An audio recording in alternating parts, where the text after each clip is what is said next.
చేయకు నీ మజిలీ, తుచ్చపు ఆలోచన మాలి మనమొచ్చిన పని పూరించాలి.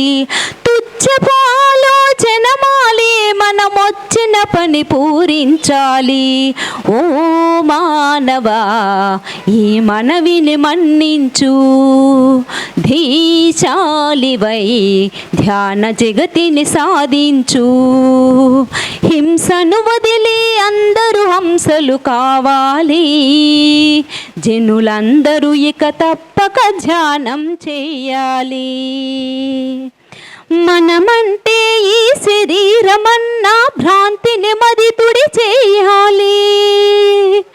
జీవుడంటే ఒక ఆత్మ అన్న సత్యాన్ని మనము గుర్తించాలి. మనమంటే ఈ శరీరమన్నా భ్రాంతిని మదితుడి చేయాలి. జీవుడంటే ఒక ఆత్మ అన్న సత్యాన్ని మనము గుర్తించాలి. ఇంద్రియములాన చేయాలి, మయ్యను మనము జయించాలి. ఇంద్రియములాన చేయాలి, మాయను మనము జయించాలి. బుద్ధిని హద్దులు ఉంచాలి, ధ్యానము అందుకే చేయాలి. బుద్ధిని హద్దులు ఉంచాలి, ధ్యానము అందుకే చేయాలి. ఓ మానవా ఈ మనవిని మన్నించు, ధీశాలివై ధ్యాన జగతిని సాధించు. హింసను వదిలి అందరూ హంసలు కావాలి. జనులందరూ ఇక తప్పక ధ్యానం చేయాలి. జనులందరూ ఇక తప్పక ధ్యానం చేయాలి. ఈ అవకాశం ఇచ్చినటువంటి సతీష్ మాస్టర్ గారికి, ప్రేమనాథ్ సార్ గారికి నా వందనములు. Thank you madam. చక్కగా మీ పాటలతో మురిపించారు. Thank you very much. So మిత్రులారా, ఈరోజు ధ్యాన సప్తాహం 3వ రోజుకు చేరుకున్నాము. చక్కగా ఫస్ట్ రోజు నాదయుగంతో స్టార్ట్ చేసుకుని పిప్పళ్ళ ప్రసాద్ గారి మాస్టర్ ద్వారా ఆ రోజు అందరూ తన్మయత్వం చెందారు.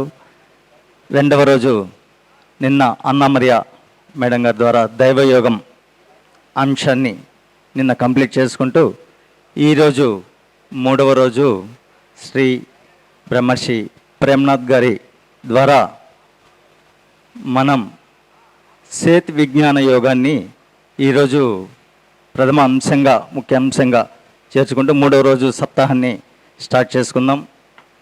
సార్ వారిని, బ్రహ్మర్షి ప్రేమనాథ్ గారిని డాయస్ పైకి రావాల్సిందిగా చప్పట్లతో స్వాగతం పలుకుతా ఉన్నాం.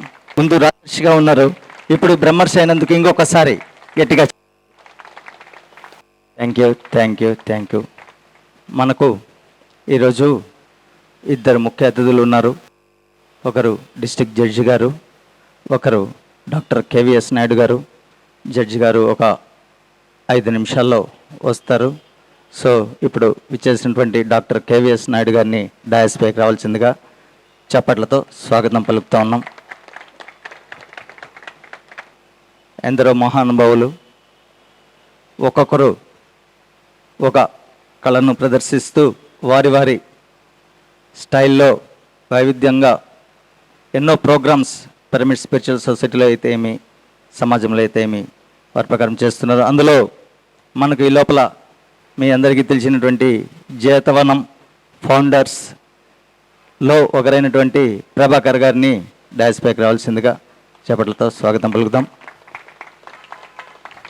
ఈరోజు ముఖ్య అతిథుల్లో ఒకరైనటువంటి డిస్ట్రిక్ట్ జడ్జ్ శ్రీ తిరుమల రావు గారు సార్ని డాయస్ పైకి రావాల్సిందిగా ఆహ్వానిస్తున్నాం. సార్ కరతాళ ధ్వనులతో సార్కు స్వాగతం పలుకుదాం. సార్ కూడా ఆధ్యాత్మిక ప్రోగ్రామ్స్ అంటే చాలా ఇంట్రెస్ట్, అందుకోసం సారు అటెండ్ అయ్యారు. వారికి మరొకసారి రాచవీడు పిరమిడ్ స్పిరిచువల్ సొసైటీ తరఫున స్వాగతం పలుకుతూ ఉన్నాం. సార్, మనం అనుకున్నట్లు ఈరోజు చక్కగా 3వ రోజు సేత్ విజ్ఞాన యోగంతో సారు శ్రీ ప్రేమ్నాథ్ గారు ఇవాళ చక్కగా సారు చాలా సీనియర్ మోస్ట్ మాస్టర్. వారి దగ్గర ఈరోజు మనం ఎంతైనా కూడా ఎక్స్ట్రాక్ట్ చేసుకోవచ్చు, జురుకోవచ్చు. సో చేసుకున్న వాడికి చేసుకున్నంత అని చెప్పేసి, జురుకున్న వాడికి జురుకున్నంత మహాదేవ. సో ఇందులో భాగంగా ఇవాళ చాలామంది విచ్చేశారు. ఇందులో కొట్టాల నుంచి ప్రభాకర్ గారు విచ్చేశారు. మొదటగా వారి సందేశాన్ని ఇవ్వాల్సిందిగా కోరుతా ఉన్నాను. మొట్టమొదటిగా మన గురువు గారైన బ్రహ్మర్షి పితామహ ఒకసారి గట్టిగా చప్పట్లు కొడదాం.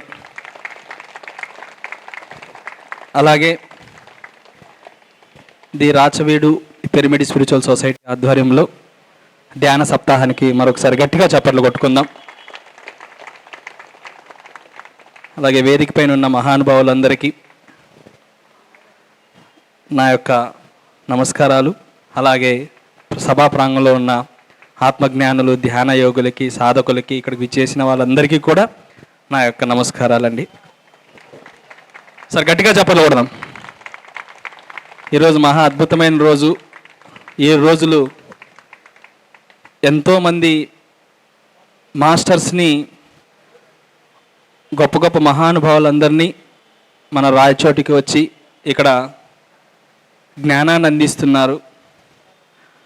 వారి యొక్క ఎన్నో జన్మల పరంపర జ్ఞానాన్ని పొందిన వారు ఇక్కడికి రావడం, బ్రహ్మర్షులు, ధ్యానరత్నులు, యోగులు ఇక్కడికి వచ్చి రావడం, వారి యొక్క జ్ఞానాన్ని అందించడం మనందరి అదృష్టం. మరొకసారి వారందరికీ గట్టిగా చప్పట్లు కొడదాం.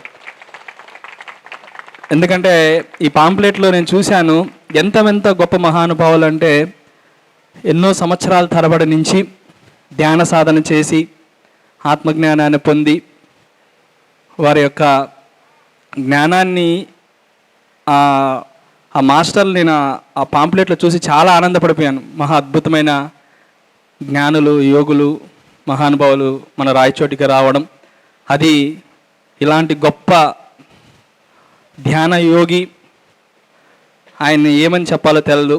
షిరిడి సాయిబాబా గొప్ప సాధకుడు, మహర్షి, బ్రహ్మర్షి, ఏదైనా చెప్పచ్చు. అలాంటి మహానుభావుని ముందర ఆ ఆత్మజ్ఞానాన్ని వినడం మరొకసారి మనందరి అదృష్టం. ఈ కార్యక్రమాన్ని ఇక్కడ పెట్టడం సతీష్ అన్నకి, సార్కి, వారందరికీ కూడా మరొకసారి ధన్యవాదాలు. ముఖ్యంగా నా పేరు ప్రభాకర్. మాది ఇక్కడ నుంచి 35 kilometres Kotala pyramid Chetavanam. Kotala pyramid Chetavanam గురించి చాలామందికి తెలుసు. నా గురించి నాకెంత తెలిసినా ఈరోజు నేను ఒక గొప్ప మహానుభావు గురించి మాట్లాడాలనుకుంటున్నా. ఎందుకంటే మా గురించి అందరూ చెప్తానే ఉంటారు, వింటారు. కానీ ఒక గొప్ప మహానుభావుడు ఎవరంటే మన రాయచోటి సతీష్ అని. ఒకసారి గట్టిగా చెప్పకూడదు. ఎప్పుడు కానీ మన పక్కన ఉన్న వాళ్ళ గురించి మనం చాలా తక్కువగా అర్థం చేసుకుంటూ ఉంటాం. ఎవరికైనా అంతే. ఆ రోజుల్లో షిరిడి సాయిబాబా పక్కన వాళ్ళు ఉన్న వాళ్ళు ఆయన రాళ్ళతో కొట్టారు, కానీ ఆయన ఎప్పుడు బాధపడలేదు. కానీ ఈరోజు ప్రపంచమంతా గుడులు వెలిసాయి, ఆయన ఎంతో గొప్పగా ఆరాధిస్తున్నాం. అలాగే రాయచోటిలో సతీష్ అన్న ఇక్కడ ఉండడం మన అందరి ధ్యాన యోగులందరి అదృష్టం. మరోసారి గట్టిగా చెప్పకూడదు. అంటే ఈ విషయాన్ని నాకు ఆయనకు చెప్పేంత స్థాయి లేకపోయినా నేను నా ఆనందాన్ని తట్టుకోలేక చెప్పవలసి వచ్చింది. అంత గొప్ప మహానుభావుడు సతీష్ అన్న. తర్వాత నేను ఒక అనారోగ్యంతో ధ్యానానికి వచ్చాను. మొట్టమొదట ఒక చిన్న అనారోగ్యంతో నేను ధ్యానానికి రావడం జరిగింది. ఆ అనారోగ్యం చాలాసార్లు చెప్పే ఉన్నాను. ఒక హార్ట్ ప్రాబ్లం ద్వారా ధ్యానంలోకి వచ్చి కొద్ది రోజుల్లోనే నా ధ్యాన సాధన ద్వారా, ధ్యానానికి రాకముందు మేము పూర్తిగా విరుద్ధం. ఆ స్పిరిచువాలిటీ అనే పదం కూడా మాకు తెలీదు. కానీ బాబా భక్తుని నేను ధ్యానానికి రాకముందు. కానీ ఈ ఆధ్యాత్మికత అనే పదం కూడా తెలియదు. ఎప్పుడైతే మా జీవితంలోకి ధ్యానం వచ్చిందో ఆ తర్వాత ఏదైతే చేయకూడదో దాన్ని వదిలేసాం. ఏది చేయకూడదంటే ఆ మాంసాహారాన్ని పూర్తిగా వదిలేసి, ఆ తర్వాత మా ధ్యాన సాధనను పెంచిన తర్వాత మా వ్యాపారంలో గణనీయంగా అభివృద్ధి చెంది, ఆ తర్వాత మేము ఏదైతే ఈ కార్యక్రమాలు చేయాలో దానికి అద్భుతంగా సహాయం రావడం, అలా ఇంత గొప్ప స్థాయికి రావడం ఏకైక కారణం ధ్యానమే అండి. ధ్యానం ధ్యానం ధ్యానం. ఒకసారి ధ్యానాన్ని గట్టిగా చెప్పట్లకూడదు. So at the same time నేను ధ్యానానికి వచ్చిన మొట్టమొదటి సమయాల్లో ఒక 6 నెలల తర్వాత నా జీవితాన్ని మరో మలుపు తిప్పిండేది ఏంటంటే సేత్ మహావిజ్ఞానం. ఒకసారి సేత్ మహాశయునికి ఒకసారి గట్టిగా చెప్పకూడదు. ఎందుకంటే కోఇన్సిడెంట్గా ఏదైతే నన్ను మలుపు తిప్పిన జ్ఞానం ఉందో ఆ రోజు ఆ జ్ఞానాన్ని అందించిన గొప్ప వ్యక్తి మొట్టమొదటిగా గురువుగారు, ఆ తర్వాత దాన్ని గుర్తించి ప్రపంచానికి అందిస్తున్న వ్యక్తి బ్రహ్మర్షి ప్రేమనాథ్ గారు. వారికి ఒకసారి గట్టిగా చెప్పకూడదు. ఆ సేతు విజ్ఞానం మొట్టమొదటిగా నేను బెంగళూరు పిరమిడ్ వ్యాలీలో వెళ్ళిన తర్వాత, నీ వాస్తవానికి నీవే సృష్టికర్తవు, నీకు ఇంకొకరు ఎవరు హాని చెయ్యరు, నువ్వే హాని చలిపెట్టుకోవాలి లేదా నీకు నువ్వే ప్రయోగం చేసుకోవాలి అని ఒక గొప్ప కొటేషన్స్తో, ఆ యొక్క జ్ఞానంతో అంతవరకు ఉన్న నా మూఢనమ్మకాలు, అంతవరకు ఉన్న నా ఛాదస్తము, అంతవరకు ఉన్న ఏవైతే అనార్థాలకు దారి తీస్తాయో అవన్నీ ఒక్కసారిగా పెట్టును కొట్టుకోబోయాయండి ఆ సేత్ మహావిజ్ఞానంతో. అటువంటి గొప్ప జ్ఞానాన్ని ఈరోజు మనకు అందించడానికి ఆ బ్రహ్మర్షి ప్రేమనాథ్ గారు వచ్చారు. ఇది గొప్ప మహా అద్భుతమైన విజ్ఞానం. ఈ భూమి మీద ఐన్స్టీన్ ఎంత గొప్పవాడో ఆధ్యాత్మిక శాస్త్రంలో సేత్ మహాశయుడు అంత గొప్ప వ్యక్తి. సో నా జీవితాన్ని ఒక పెద్ద మార్పు తీసిన జ్ఞానం సేతు విజ్ఞానం. సో ఈరోజు మనం అందరం చాలా అదృష్టవంతులం. సో ఇలాంటి మహానుభావులు జ్ఞానం తీసుకోవడం మనందరం భాగ్యం.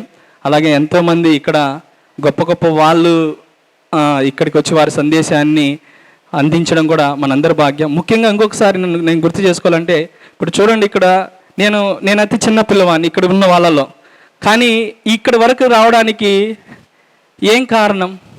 ధ్యానమే. నేను అందించిన ధ్యానమే, నేను చేస్తున్న ప్రచార ధ్యానమే, నేను చేస్తున్న ధ్యానం నా ప్రచార ధ్యానం. సో అది ఇంతవరకు స్థాయికి తీసుకొచ్చింది. అంటే ధ్యానానికి ఎంత గొప్ప శక్తి ఉందో చూడండి.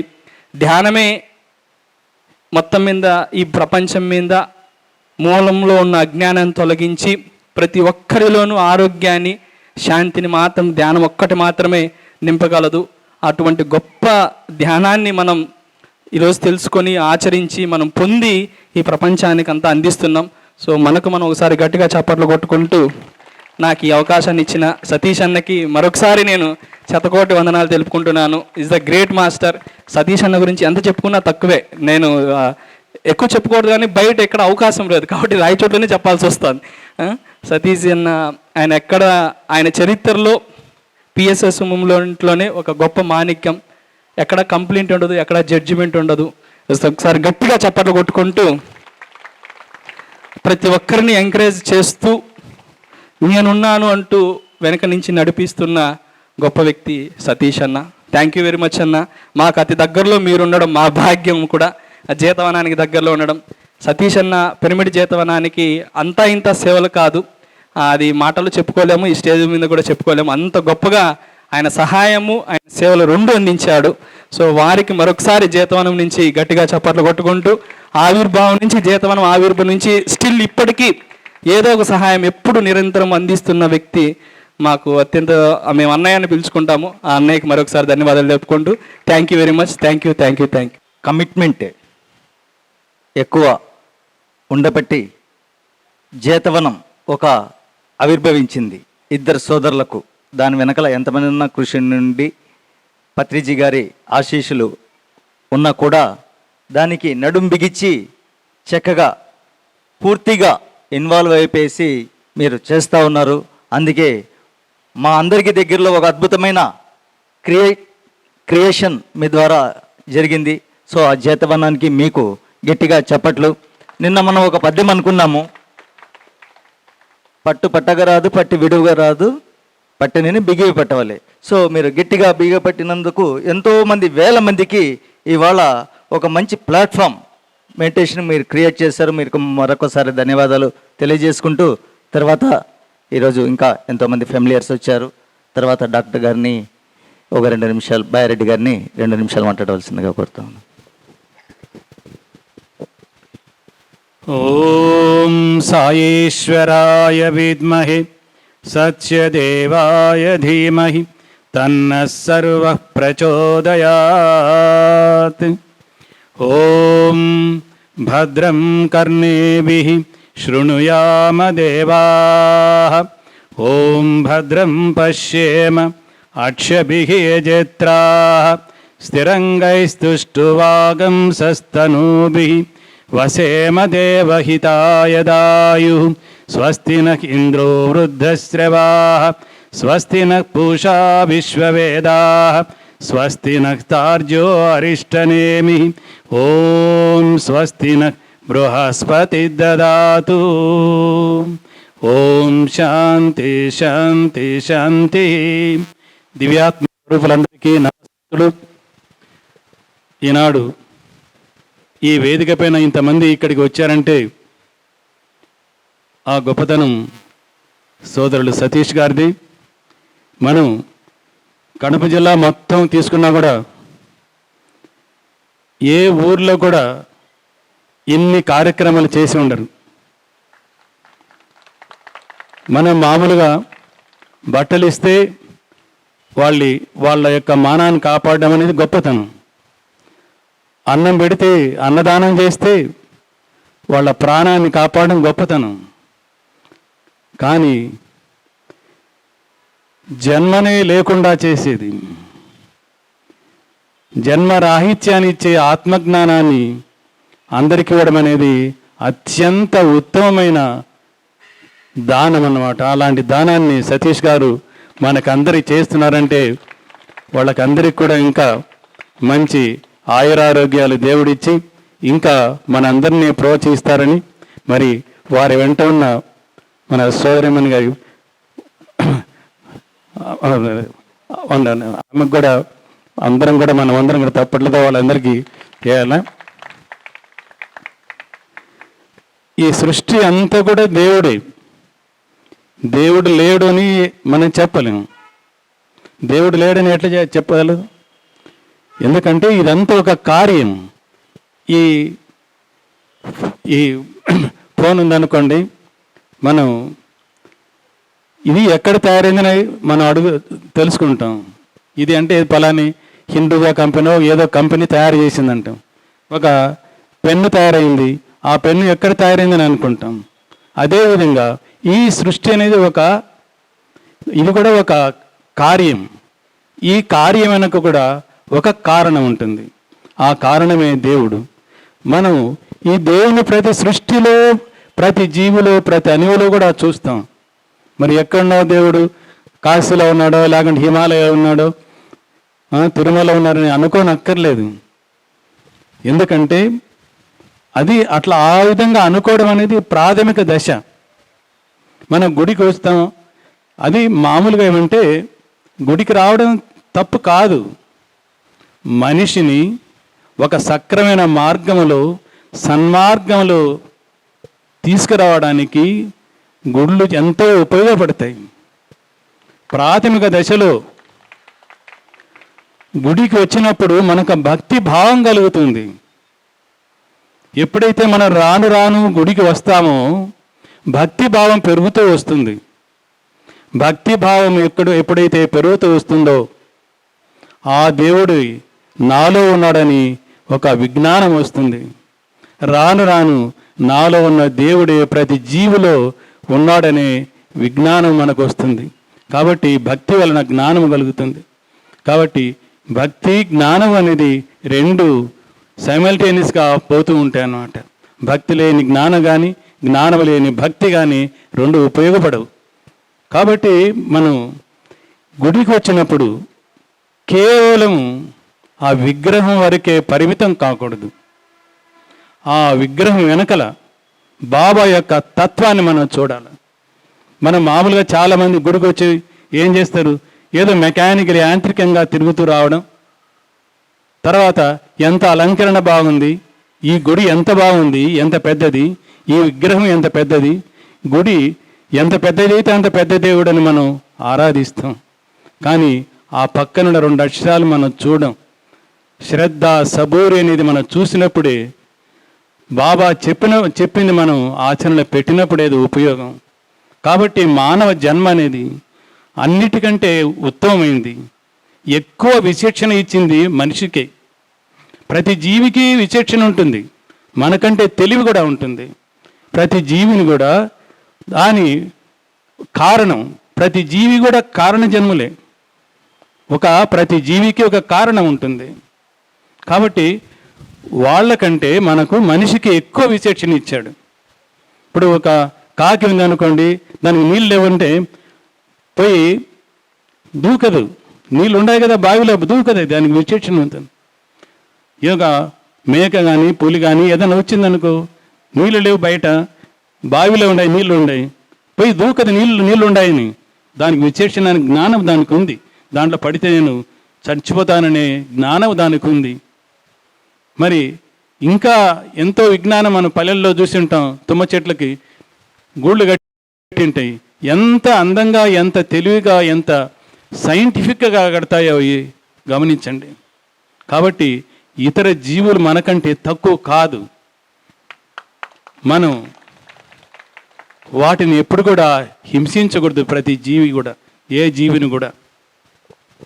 మరి మానవ జన్మ అనేది ఎందుకంటే జన్మ మృత్యు జరా వ్యాధి దుఃఖ దోషానువర్జితం.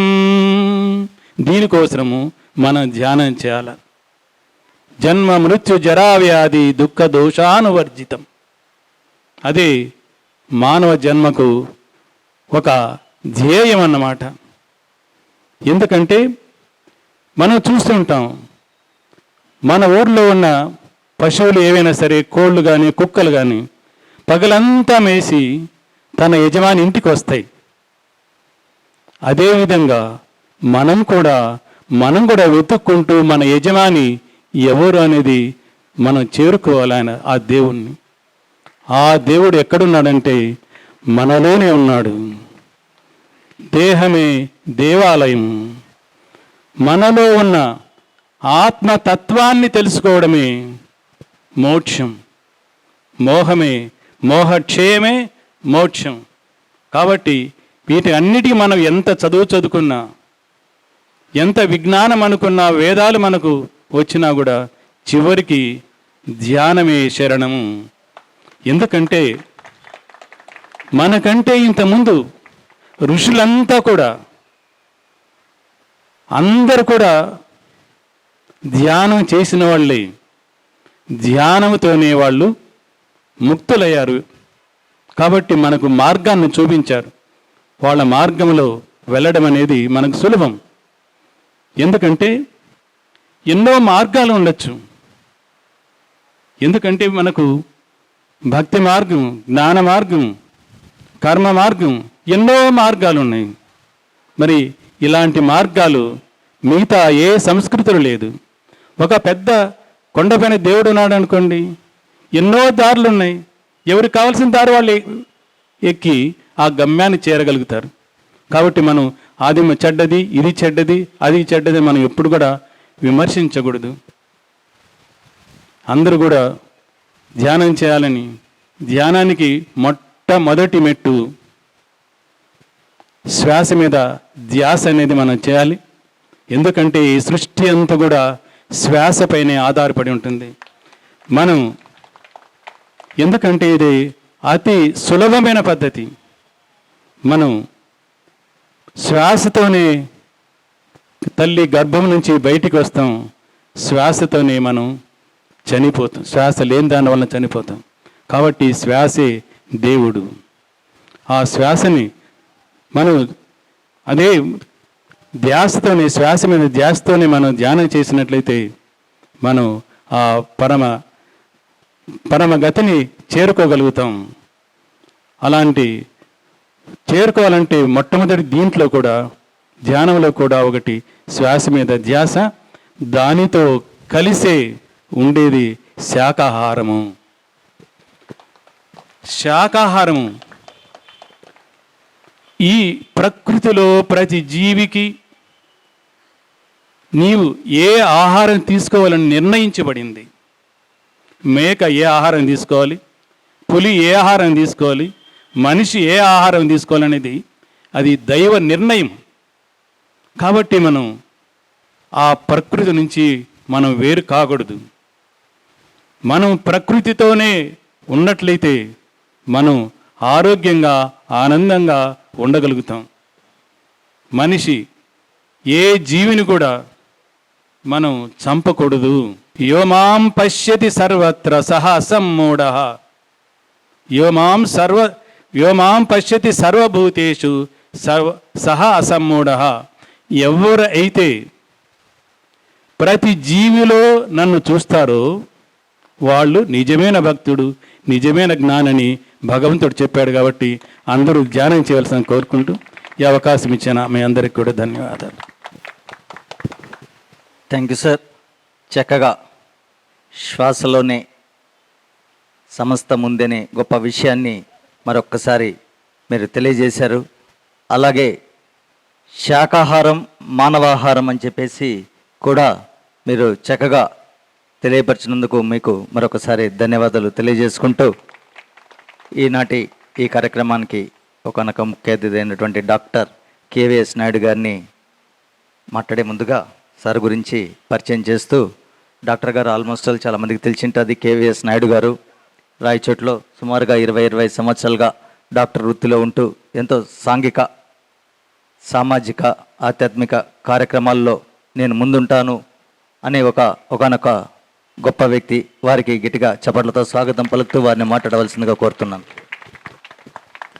Thank you. జ్ఞాన స్వరూపులారా, ఇక్కడ వేదికను అలంకరించిన మన ప్రియతమ జడ్జి గారైనటువంటి తిరుమలరావు గారికి, సార్ పేరు తెలియదు సార్, ప్రేమనాథ్ గారికి, మనందరికీ జ్ఞానాన్ని ప్రసాదిస్తూ మనందరినీ సన్మార్గంలో ప్రయాణం చేసేదానికి మార్గం చూపుతూ అందరి మన్ననలు పొందుతూ ఒక ఆధ్యాత్మిక వేత్తగా శ్రీ సతీష్ గారికి, కొట్టాల గ్రామం కొట్టాలలో ప్రభాకర్ రెడ్డి గారికి, డాక్టర్ బయారెడ్డి గారికి, సార్ గారికి హృదయపూర్వక వందనాలు. నాకు ధ్యానం గురించి ఇటీవలనే ఇంతకుముందు తెలుసు. మా భూమి కాడికి ఒక అతను ధ్యానం చేసుకుంటున్నాడు. చాలాసార్లు చూశాను. ఎన్నిసార్లు చూసినా కూడా ధ్యానం చేసుకుంటూనే ఉంటాడు. ఈయన ఎప్పుడు అన్నం తింటాడు, ఎప్పుడు నిద్రపోతాడు అని చెప్పేసి చాలాసార్లు 5 times 6 times అలా వెళ్ళాను. వెళితే ధ్యానం చేసుకుంటూనే ఉంటాడు. సరే, ఒక తూరి ఖాళీగా ఉన్నప్పుడు ఆయనతో మాట్లాడితే ఆయన హిందీ ఇంగ్లీష్ మాట్లాడగలిగాడు. నేను మాది కర్తాల్ ఏరియా అన్నారు. అప్పుడు కర్తాల్ అంటే కూడా నాకు తెలియదండి. ఆ తర్వాత ఒక ఇంటి దగ్గరికి పోయి మామూలుగా నిలబడుకుంటాడంట. వాళ్ళు పెట్టిన ఆహారం మాత్రమే తీసుకొని భుజం చేసి ఒక్క టవల్ ఒక్క బకెట్ మాత్రమే చూశాను, ఇంకేం చూడలేదు. ఆయన అన్నాడు, ఇక్కడ ధ్యాన కేంద్రం ఏర్పాటు అవుతుంది అని చెప్పాడు. సరే, నాకు కూడా పెద్దగా ఆలోచన లేదు ఆ టైంలో. ఆ తర్వాత ఆయన, మీరు ఎలా వెళ్తారండి కర్తాళ్లకు, మేము కావాలంటే బస్సు టికెట్ ఏమైనా కొనిపెట్టనా అంటే ఆయన, వద్దండి, నా మనసు అక్కడ వెళ్తుంది, ఆ తర్వాత నా శరీరం కూడా వస్తుంది అని ఇది చెప్పేశాడు. కానీ అనుకోకుండా పత్రిజీ గారు కూడా ఇక్కడ ధ్యాన కేంద్రం ఏర్పాటు అవుతుందని చెప్పి మా భూమిని సందర్శించారు. ఆ తర్వాత ఈరోజు నిన్న అర్చన గారు కదా, చిన్న పాప పేరు సహస్రార్చన కూడా వచ్చి, అంకుల్ నేను ఇక్కడ ధ్యాన కేంద్రం కట్టాలనుకుంటున్నాను, ఎక్కడైనా ఒక భూమి కావాలా అని చెప్పి నా వెంట పడుతూనే ఉంది. సరే అమ్మా, పదారా మా ఇంటికాడికి అని చెప్పేసి చూపించాను. అక్కడ ఆ పాప, నేను కట్టగలుగుతాను, ఇక్కడ ఎటువంటి పరిస్థితుల్లో నేను కట్టగలుగుతాను, నాకు ఆ ధ్యేయం ఉంది అని చెప్పేసి అనేస్తుంది. అరే, ఇంత చిన్న పాపల్లో ఇంత గట్టి పట్టుత్వం ఉంది, మనం ఎందుకు ఈ ధ్యానం లేక ప్రవేశించకూడదు అని నేను ధ్యానం కోసం ఈ రోజు నుంచి ఎక్కడ ధ్యానం జరిగినా కానీ నేను అటెండ్ అవుదామని అనుకుంటున్నాను.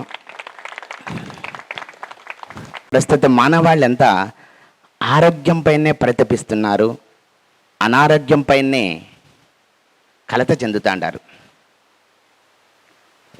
రకరకాల వ్యాధులు పుట్టుకొస్తున్నాయి. హాస్పిటల్ చూస్తే కిక్కర్సి ఉండారు, రోగులు చూస్తే కిక్కర్సి ఉండారు. ఎక్కడి నుంచి వస్తున్నాయి ఈ రోగాలు అంటే సైన్స్ ఏం చెప్తాందంటే, డాక్టర్లు కూడా ఏం చెప్తున్నారంటే, మానసిక మట్టంలో నుంచే వ్యాధులు పుడుతున్నాయి. అంటే మానసికంలో పుట్టి శరీరంలో ఉత్పన్నమవుతున్నాయి. కాబట్టి మనసు ప్రశాంతంగా ధ్యాన కేంద్రం వైపు మళ్ళిస్తే మనమందరం ఏ రోగాలు లేకుండా సుభిక్షంగా ఉండగలమని చెప్పేసి నేను తెలుసుకున్నాను. ఆ తర్వాత ధ్యానంలో ఇప్పుడు నిన్ననే విన్నాను, ఎవరి వయసు ఎంత ఉంటుందో అంత సేపు ధ్యానం చేయాలన్నారు. కరెక్ట్గా నేను ఫస్ట్ పాటిస్తాను, ఆ తర్వాత మీకు చెప్పగలను. నేను ఇంతవరకు పాటించలేదు కాబట్టి ఖచ్చితంగా నేను ఈ రోజు నుంచి పాటించదలుచుకున్నాను. కానీ ఎన్నో వేల రూపాయలు ఖర్చు పెడుతున్నాము, కానీ వ్యాధులు తగ్గడం లేదు, రోజు రోజుకు పెరుగుతూనే ఉన్నాయి. ఎందుకు అని చెప్పేసి కొంతమంది ఋషులు ఏమన్నా ఆలోచన చేసి ఎందుకు అని చెప్పేసి ఆలోచన చేసి ఒక ధ్యానం వైపు మళ్ళండి, సంసార సుఖాలు అనుభవిస్తూ కూడా మీరు ధ్యానం వైపు మళ్ళండి అని చెప్పి మనకు ఈ మంచి మార్గాన్ని ఉపదేశించినారు. ఈ ధ్యానం వైపు ప్రతి ఒక్కరు కూడా మళ్ళవలసిందిగా నేను కోరుతున్నాను. ఇప్పుడు ప్రజలంతా ఏం చేస్తున్నారంటే పొద్దున్న నిద్ర లేస్తానే వాకింగ్ క్లబ్లని, ఆ తర్వాత యోగా అని, మొన్న ఎవరు వీరమాచినేని, ఆ వీరమాచినేని గారు ఇంత కొబ్బరి నూనె తినేసి చికెన్ మటన్ తినేసేయండి అని చెప్పేశారు. అంతకు మునుపు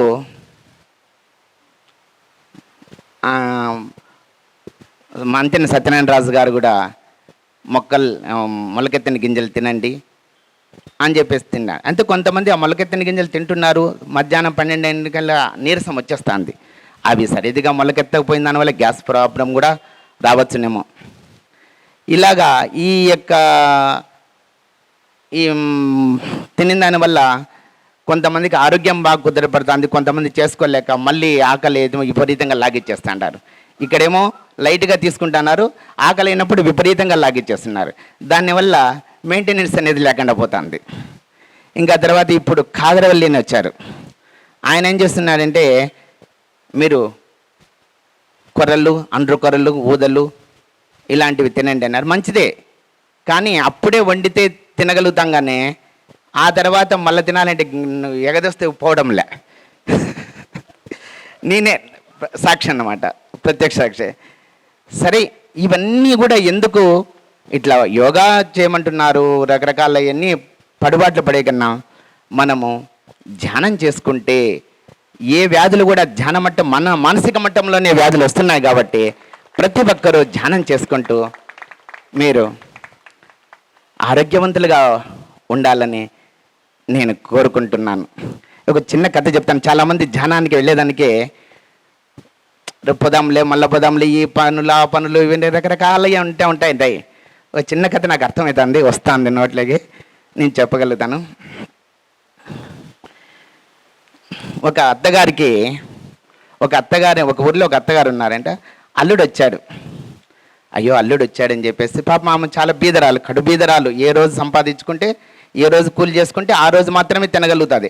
అటువంటి అత్తగారు అయ్యో అల్లుడు వచ్చాడని చెప్పేసి వెంటనే ఇరుగు పొరుగు వాళ్ళ దగ్గర పోయి కొంచెం డబ్బు తీసుకొని వచ్చి అల్లునికి ఏం పెట్టిందంటే తీపి పదార్థాలు, ఆ తర్వాత పప్పు, చారు, అన్నం, రకరకాల పదార్థాలు పెట్టేసింది.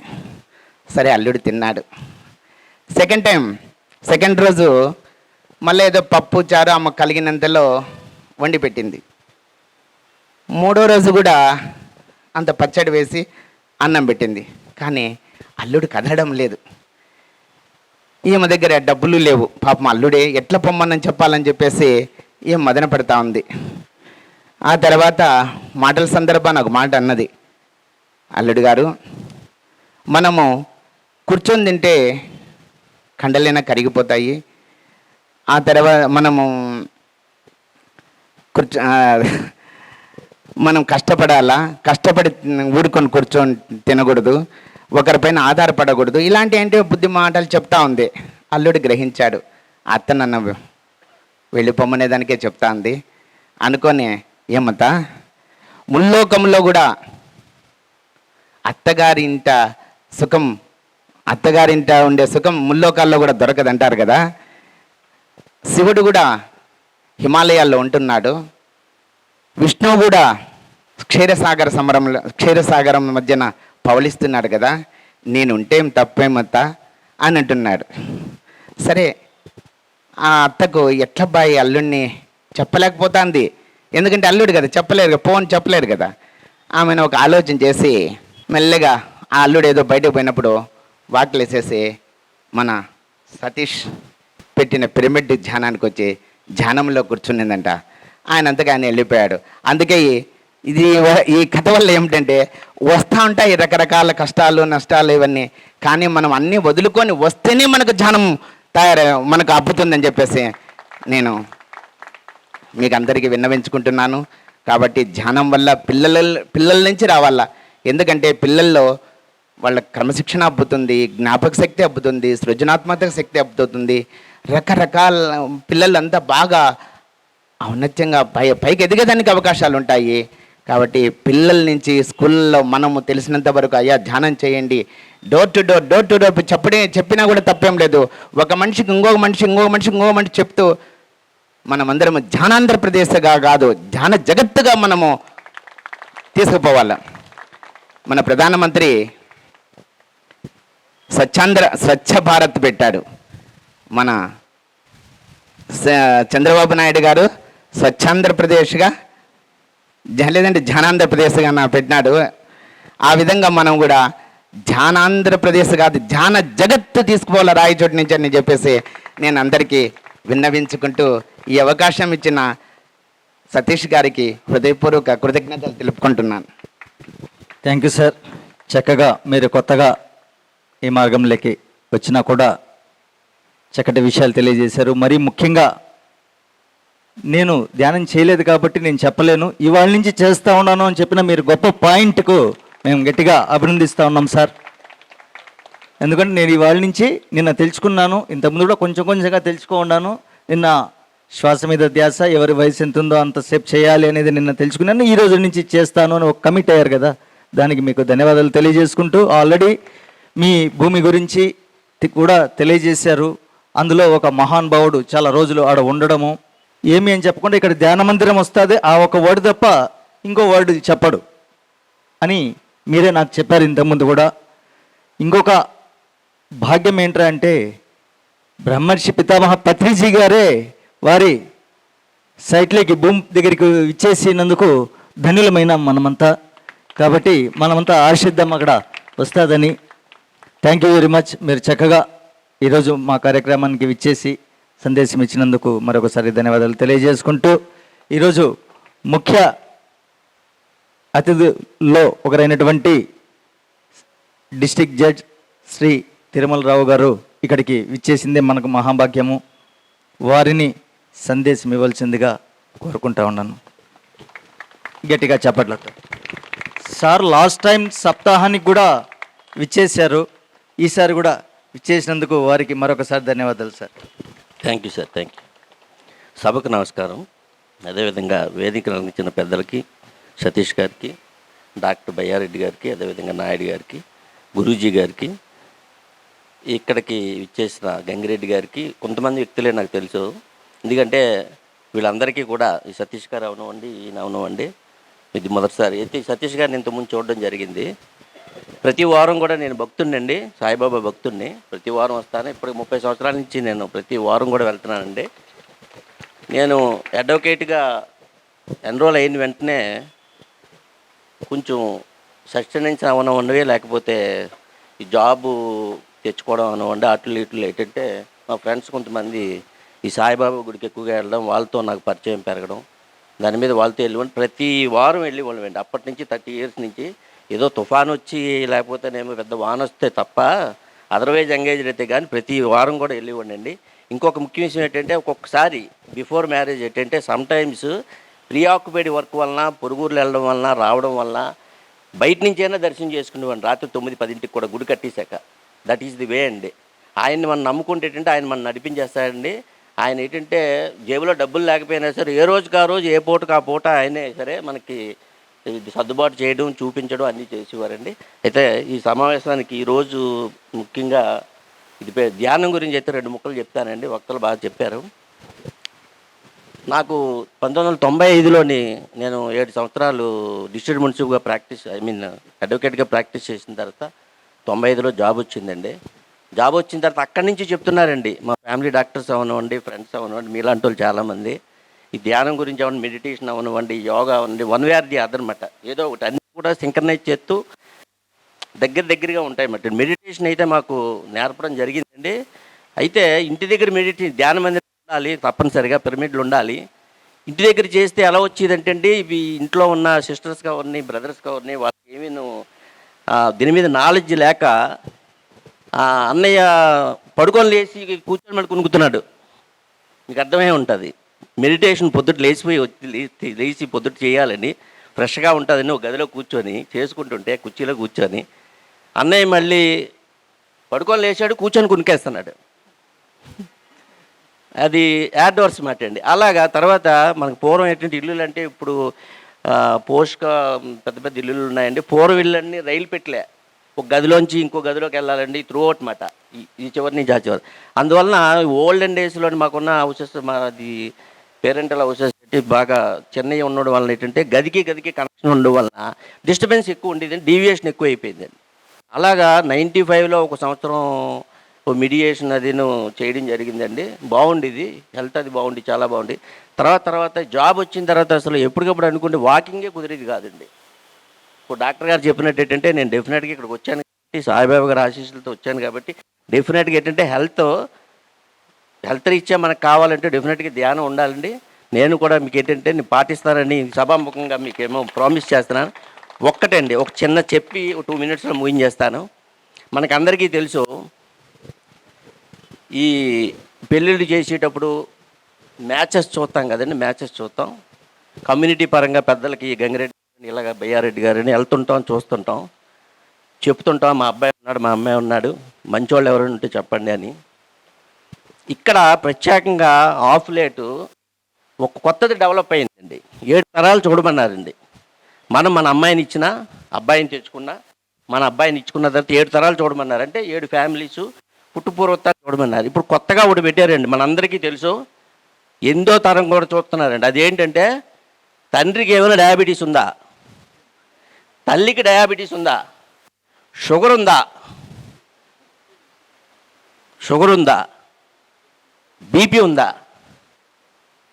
తర్వాత బట్టతలు ఉందా, తర్వాత ఈయంకుడు పొడవుగా ఉన్నాడా, అంటే నాకు మనవడు కావాలి, అందువల్ల ఏంటంటే పొడవుగా పుడతాడా, పొట్టిగా పుడతాడా, ఇవి చూస్తున్నారండి. పర్టికులర్గా మా ఆంధ్రాలో, ఇఫ్ నాట్ రాయలసీమ, ఆంధ్రాలో ఇవి చూస్తున్నారు, పర్టికులర్గా చూస్తున్నారండి. చూసి ఇప్పుడు ఓల్డ్ ఏజ్ పేరెంట్స్ తమందరికీ తెలుసు మామూలుగా డయాబెటీస్ ఉంటాయి. ఇప్పుడే కొత్త వాళ్ళకి వస్తున్నాయండి. అందువల్ల ఏంటంటే బీ కేర్ అబౌట్ 8వ తరం అండి. 8వ తరం గురించి మీరు అందరూ గుర్తుపెట్టుకొని ధ్యానం పాటించాలని గట్టిగా నేను చెప్తున్నానండి. 8వ తరం గురించి అండి. 8వ తరం అంటే మన పిల్లలు, లేకపోతే మనం ఇంటికి తెచ్చుకుపోయే కోడల పిల్లలు, మనం ఏమో అల్లుడుగా పంపే పిల్లల కోసం 8వ తరం గురించి కేర్గా ఉండి డెఫినెట్గా ఏంటంటే, అంటే అది మన దగ్గరికి రానివ్వకుండా చేయాలి. ధ్యానం ఉంటే వీళ్ళందరూ వక్తలందరూ చెప్పిన, గురూజీలు అందరూ చెప్పినట్టు మనం కరెక్ట్గా ధ్యానం మనం చేస్తే పిల్లలు చేస్తారు, పిల్లలు చేస్తే డెఫినెట్గా ఆరోగ్యంగా ఉంటారండి. మరి ఈ యొక్క అవకాశం ఇచ్చినందుకు సతీష్ గారికి, అది వక్త అందరికీ, డాక్టర్ గారు, నేను ఏంటంటే డాక్టర్ గారు ఉన్నారంటే హ్యాపీగా వచ్చేస్తానండి. ఎందుకంటే గుడికి వచ్చినట్టే. జంగమయ్య గారు పిలిచారు, డాక్టర్ గారు వస్తున్నారు, పాంప్లెట్ చూశారు, మంచి కార్యక్రమం, మనం వస్తే మంచి సందేశం కింద ఏంటంటే ప్రజల్లోకి కూడా వెళ్తుంది అన్న ఉద్దేశంతో నేను డెఫినెట్గా ఎస్ అనేసానండి, వితౌట్ లుకింగ్ బ్యాక్. ఎందుకంటే నాకు ఆ రోజు ఏం వర్క్ ఉంటుంది, కమిట్మెంట్ ఉంటుంది అన్నది వెనక్కి కూడా చూడకుండా ఎస్ చెప్పానండి. మంచి కార్యక్రమం కాబట్టి. తర్వాత ఇంకొక విషయం ఏంటంటే, మీకు ఈ ధ్యాన కార్యక్రమానికి ఏ విధమైన సరే సహకారం కావాలన్నా, మన ఆఫీసర్స్ నుంచి, గవర్నమెంటల్ ఆఫీస్ నుంచి ఏదైనా నా పూర్తి సహకారం మీకు ఇస్తానండి. డెఫినెట్గా ఏమైనా ఉంటే నా దృష్టిలో పెట్టండి. Thank you very much all of you. Thank you sir. Thank you. ఎన్నో సలహాలు మీరు ఇచ్చారు. మీ టైం ప్రిసియస్ అయినా కూడా మీరు పిలవంగానే ఇలాంటి మంచి కార్యక్రమాల్లో పాల్గొనాలి అనే ఒక సదుద్దేశంతో వచ్చినందుకు మీకు ముఖ్యంగా అభినందిస్తున్నాం సార్. ఈ రోజుల్లో ఆరోగ్యం ఏ రకంగా ఉంది అనేది మీరు తెలియజేశారు మరి ముఖ్యంగా. అందుకే ధ్యానం ద్వారా ఎన్నో లాభాలు సార్. శారీరక ఆరోగ్యము, మానసిక ఆరోగ్యము, బుద్ధి కుశలత, ఏకాగ్రత, ఆత్మ చైతన్యం, ఇన్ని లాభాలు ధ్యానం ద్వారా ఉంటాయి. కాబట్టి ప్రతి ఒక్కరు కూడా ధ్యానాన్ని ఆచరించి వాళ్ళ జన్మలను సార్థకత చేసుకోవాలి. మరీ ముఖ్యంగా ఇంకో విషయం ఏంటంటే ఈ 7 రోజుల సప్తాహంలో రెగ్యులర్గా ఈ క్లాస్ జరుగుతూ ఉంటుంది. ఈవినింగ్ ఆరోగ్య శిబిరం ఉదయం పూట కూడా పెట్టాం సార్. అక్కడ ఆ ఆరోగ్య శిబిరంలో ఎన్నో న్యాచురల్ వైద్యాలు, మూలికా వైద్యం కానీ, ఫుడ్లో చిన్న ఎలాంటి మార్పులతో శారీరక ఆరోగ్యాన్ని పొందవచ్చు, మానసిక ప్రశాంతం పొందొచ్చు, రోగాలు లేకుండా చేసుకోవచ్చు అనే విషయాలు కూడా ఇప్పుడు ఇంట్రడ్యూస్ చేశాం. ఎందుకు చేశామంటే ప్రతి ఒక్కరూ ధ్యానానికి ఒకటేసారి రాలేకపోయినా వాళ్లకు ఎంట్రన్స్ ఉండేటట్టు ఆరోగ్య శిబిరం కూడా ఈసారి స్టార్ట్ చేశాం. చాలా ముఖ్యంగా మహిళా మన్నులు అందులో పాల్గొని వాళ్ళ కుటుంబాలను ఆరోగ్యపరంగా చేసుకోవాలని చాలామంది వస్తున్నారు. వారికి మరొకసారి నేను అందరిని అభినందిస్తూ, ముఖ్యంగా ఎన్ని చెప్పుకున్నా కూడా ఇవన్నీ మనం అనుకున్నటువంతా ఇంతవరకు చాలా చిన్న విషయాలైతే, ముఖ్యంగా బ్రహ్మర్షి ప్రేమనాథ్ గారిని ఇక్కడ పెట్టుకొని మనం ఎన్ని విషయాలు చర్చించుకున్నాం. సరే, నేనైతే ఒక పక్క టైం చూసుకుంటూ మన ఫార్మాలిటీ ఉంది కాబట్టి అన్నీ చేసుకున్నాం. ఎందుకంటే సార్ దగ్గర ఎంతో గొప్ప సబ్జెక్ట్లో కూడా గొప్ప సబ్జెక్ట్. ఏంట్రా సబ్జెక్ట్ అంటే సేతు విజ్ఞానము. గొప్ప సబ్జెక్ట్, అది చిన్న సబ్జెక్ట్ కాదు. సో టైం అయితే ఇంత టైం ఇచ్చాము, గొప్ప సబ్జెక్ట్ అయితే చెప్పమంటా ఉన్నాము.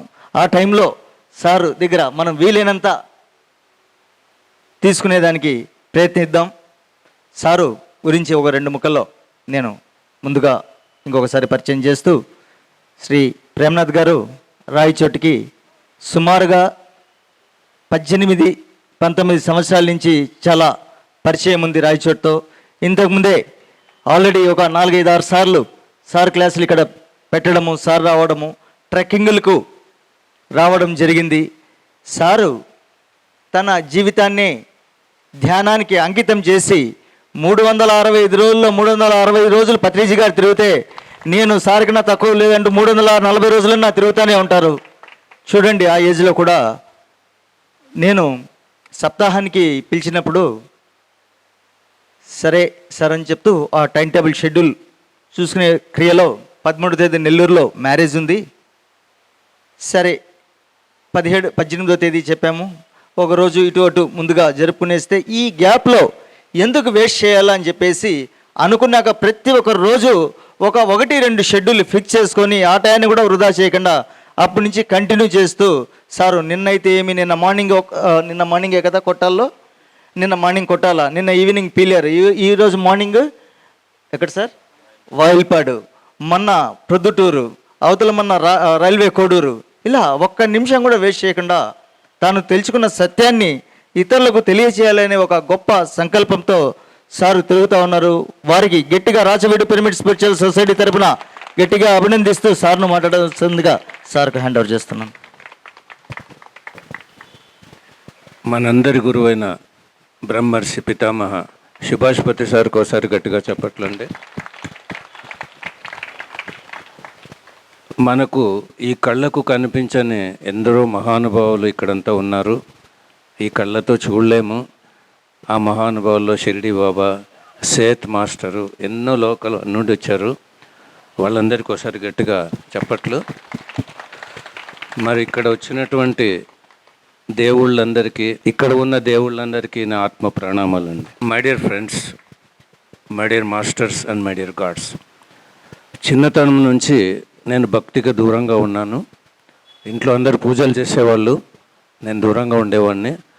కానీ దేవుడు లేడని చెప్పేవాడిని కాదు.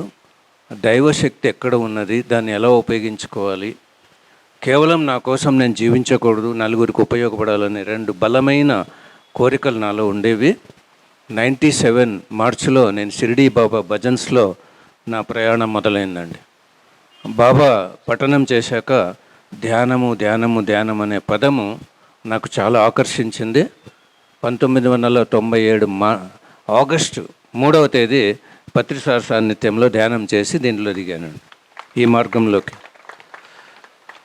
షిరిడి సాయిబాబా గురించి ఒక 2 అనుభవాలు చెప్పాలనుకుంటున్నాను. మన మెడిటేటర్స్కు ధ్యానంలో మాస్టర్లు కనిపిస్తుంటారు, ప్రశ్నలు వేస్తుంటారు. ఒక మాస్టర్కు బాబా గారు కనిపించారు. ఏం ప్రశ్న వేశాడంటే, సాయిబాబా అనే పదంలో జ్ఞానం ఏమైనా ఉందా అని అడిగాడు. బాబా గారు చాలా అద్భుతమైన సందేశం ఇచ్చారు. ధ్యాన సాధనతో సాధువునయ్యాను. సా అంటే సాధువు అండి. ఈ అంటే ఇహపర లోకాల జ్ఞానాన్ని పొందాను. ఇహలోకం అంటే భూలోకము, పరలోకాలంటే భూవర్లోకము, సువర్లోకము, జనాలోకము, తపోలోకము, సత్యలోకము. ఇలా ఇన్ని లోకాల జ్ఞానాన్ని పొంది సాయి అయ్యాను. ఈ జ్ఞానంతో ఎలా జీవించానంటే, బా అంటే బాంధవ్యాలు, బా అంటే భావబంధాలకు అతీతుడుగా జీవించాను అని ఆయన ఇచ్చిన సందేశం ఏమంటే, ఎవరైతే ధ్యానం చేసి సాధువుగా మారి ఇహపర లోకాల జ్ఞానాన్ని పొంది బాంధవ్యాలకు భావబంధాలకు అతీతులుగా ఉంటారో వాళ్ళందరూ సాయిబాబాలని చెప్పాడండి. మామూలుగా బాబా మందిరంలో కింద ధ్యాన మందిరము, పైన బాబా మందిరం ఉంటుందండి. చాలా మందిరాల్లో అదొక రూలు, అలా కడతారు. బాబా నాకేం చెప్పాడంటే, కింద ఉన్న ధ్యాన మందిరంలో ఎవరైతే ధ్యానం చేస్తారో వాళ్ళు పైన ఉన్న నా అంతటి వాడవుతారని చెప్పాడండి. అంటే బాబా గారు కోరుకున్నది ధ్యానమేనండి, అదే కోరుకున్నాడు ఆయన. మరి ఇటువంటి భాగ్యము నాకు బాబా ద్వారా వచ్చిందనే నేను చెప్తా. అక్కడి నుంచి నాకు మొదలైంది ప్రయాణం. నేను ఈ ధ్యాన మార్గంలో వచ్చినాక నేను చాలా రీసెర్చ్ చేశాను, అన్వేషించాను. కేవలం ఊరికే ధ్యానం చేయక ఎంత పవర్ ఉంది దీనిలో అని అన్వేషణ చేస్తూ ఉన్నప్పుడు 2004లో నేను అమెరికాకి వెళ్ళడం జరిగింది. అంటే పత్రి సార్ అక్కడ 20 రోజుల ముందు ఆయన అక్కడ ఉన్నాడు సారు. నేను 20 రోజులు వెనక్కి వెళ్ళాను. సారు చికాగోలో ఉన్నాడు, నేను డెట్రాయిట్లో ఉన్నాను. డెట్రాయిట్లో శనివారం మధ్యాహ్నం, ఆదివారం మధ్యాహ్నం 2 క్లాసులు అరేంజ్ చేశాం సార్ గారికి. ఆ క్లాస్లో నేను అలా కూర్చున్నా. నాకు ఇంగ్లీష్ ఏం రాదండి, నేను ఎప్పుడు మాట్లాడలేదు, ప్రాక్టీస్ చేయలేదు. సార్ ఇలా పిలిచేసి, ప్రేమ్నాథ్ నువ్వు మాట్లాడవయ్యా అని మైక్ ఇచ్చాడు. నాకు ఇంగ్లీష్ రాదు, ఇది అమెరికా ఎందుకు ఇచ్చాడు అని దిక్కు తోచక మైక్ ఇలా పట్టుకుని నోరిప్పానండి. అరగంట ఏకదాటిగా ఇంగ్లీష్లో మాట్లాడేశాను. నాకు అర్థం కాలే, ఎక్కడి నుంచి వచ్చింది ఈ భాష, నేను ఎప్పుడు మాట్లాడలేదే అని మాట్లాడాను. ఇప్పుడు బెంగళూరుకు వచ్చాను నేను 7 ఏళ్ల కిందట. ఇప్పుడు కన్నడ అనర్గళంగా మాట్లాడుతున్నాను. నేను ఎవరి దగ్గర వెళ్ళి నేర్చుకోలే, ధైర్యంగా మాట్లాడడం మొదలుపెట్టాను. ఎక్కడైనా చిన్న మొక్కలు రాకపోతే ఇంగ్లీష్ కలిపి మాట్లాడుతూ నార్త్ ఇండియా అంతా తిరిగి హిందీ మాట్లాడడం మొదలుపెట్టాను. ఎలా వస్తున్నాయి ఈ భాషలు, ఎలా వస్తున్నాయని సేత్ మాస్టర్ పుస్తకాలు, మైండ్ పవర్, థాట్ పవర్ పుస్తకాలు చదివినాక అర్థమైంది. ఆత్మలో అనేక జన్మల జ్ఞానం ఉంటుంది. ధ్యానము చేస్తే ఆ జ్ఞానము మనకు అవసరమైనప్పుడు ఉపయోగపడుతుందని నేను తెలుసుకున్నాను. మనలోని గొప్పతనాన్ని చెప్తాడండి సేత్ మాస్టర్. మనలో ఉన్న వాళ్ళు ఎవ్వరి తక్కువ వాళ్ళు కాదు.